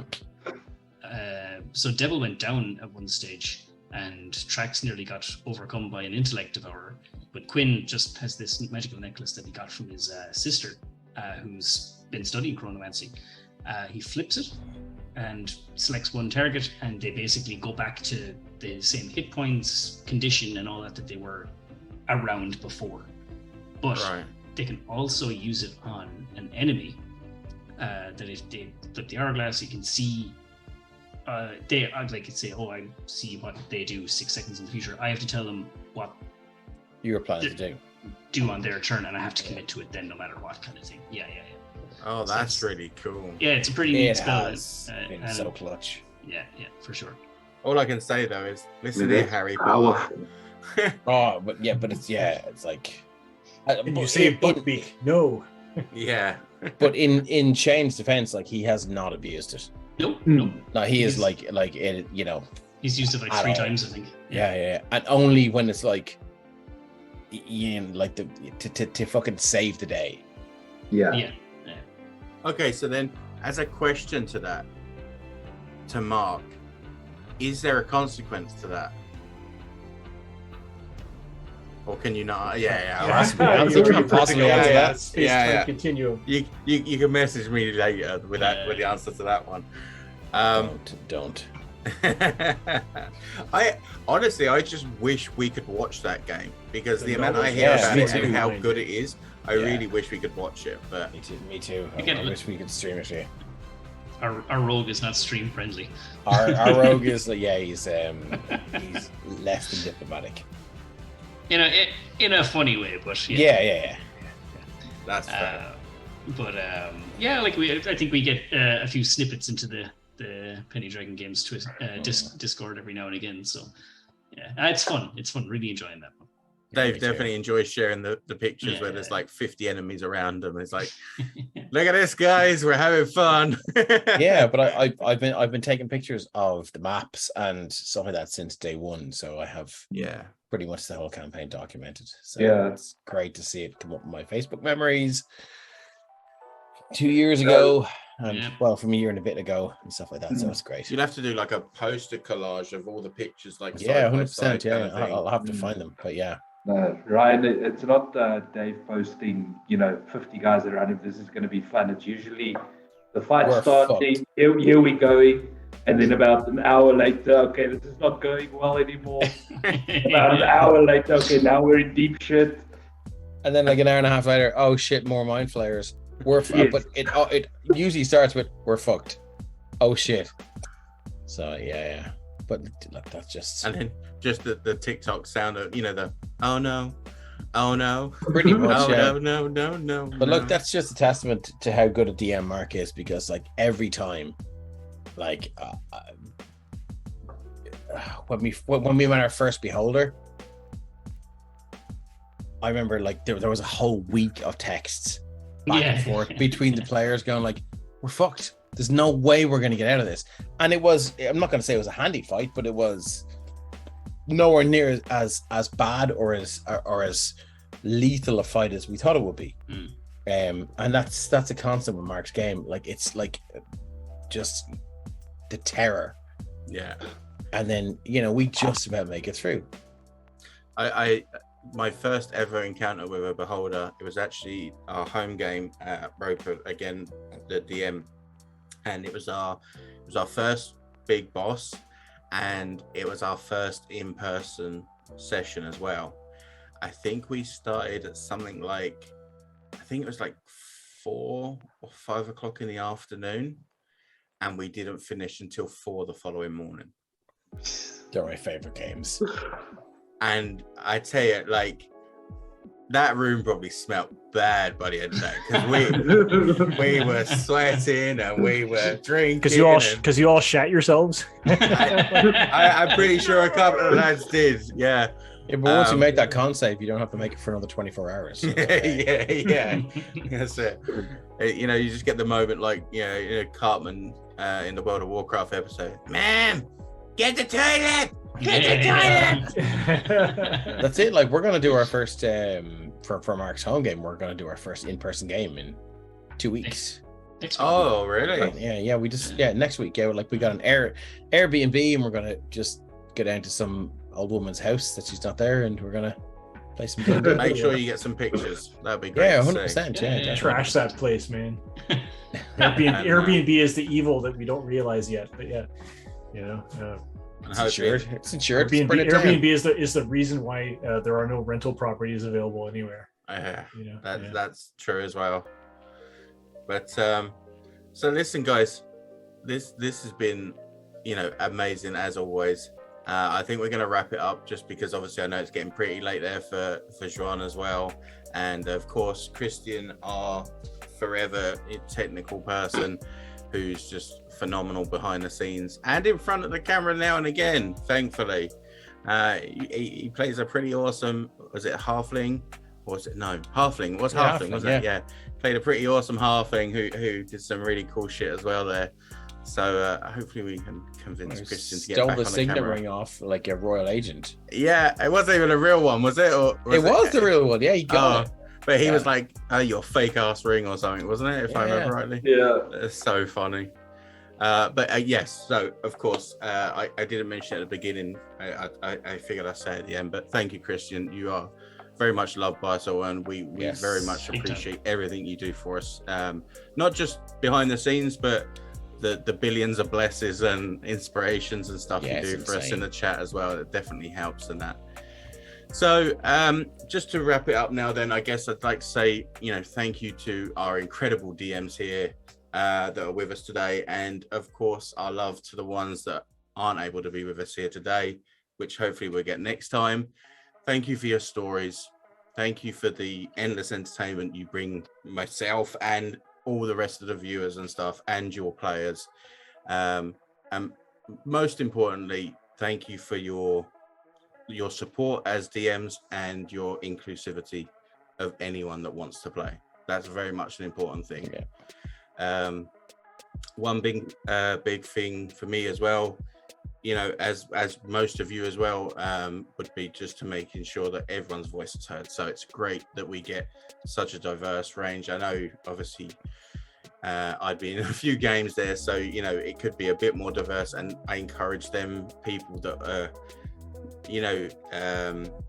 scared to come forward and stuff, absolutely do come forward. We need the players. We would love to see you. Please come forward and we'll have you in the games. I would hasten to add though that you're in a few games because at the time when the call went out, we were short of players and you stepped up. And you stepped up to help DMs that were looking for players. So I think that's pretty important to know. Yeah. Okay. Thank you, and I appreciate that. I would rather a DM got to tell their story and to play their game than not because they were missing a player. So yes, exactly. Absolutely. And I appreciate you doing that. Yeah. Thank you.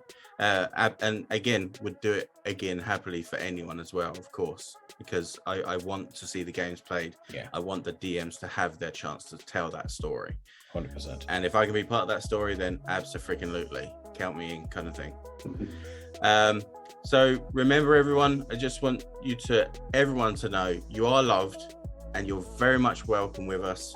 And we're happy to share this absolutely crazy ball of chaos and magic with you that is Penny Dragon, that is D&D. As always, I encourage you all to lift each other up and just to make sure that we can all ascend into the weave of creativity and belonging that we all deserve to be in and that we all should be in.